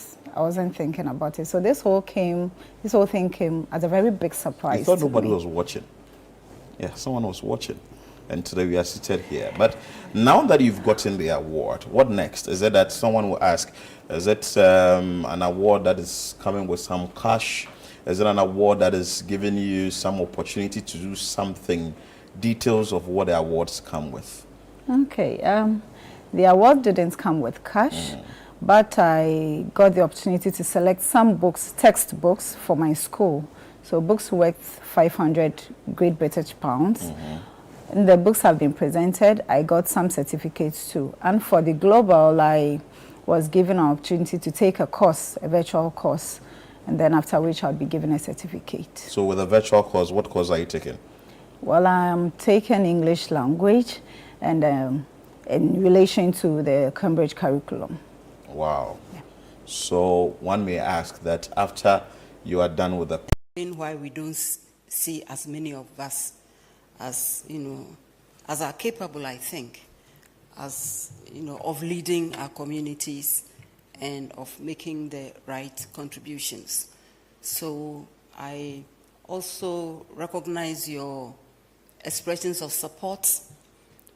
There's so much we need to talk about. And I was looking forward to us meeting much, much earlier. But you also know, just coming in, building the machinery for government to take off and so on, there were just too many things that were happening, and we didn't have the space for us to meet. And then subsequent events also delayed our meeting. So I'm very happy that finally we are here. One of the things I plan to do is to share what it is I'm doing with you. And so at some point we'll have just meetings, just us. And then we can share our experiences and we can support each other to ensure that this party succeeds, that our president succeeds, that Ghana succeeds. Thanks for your prayers too, and I'm glad you made it one. Have we not been told to pray without ceasing? So we are praying all the time. I want to thank you very, very much for your time, for your effort, for your support, and for making it to this level. Let us also be mindful of those who desire to have come here, but who were not able to make it. I'm very, very interested in those women too. So we don't leave them behind. Where are they? Are we ignoring them because they are not here? Whatever fire that led them to put themselves out, we should ensure that that fire is not quenched and that they can also they cannot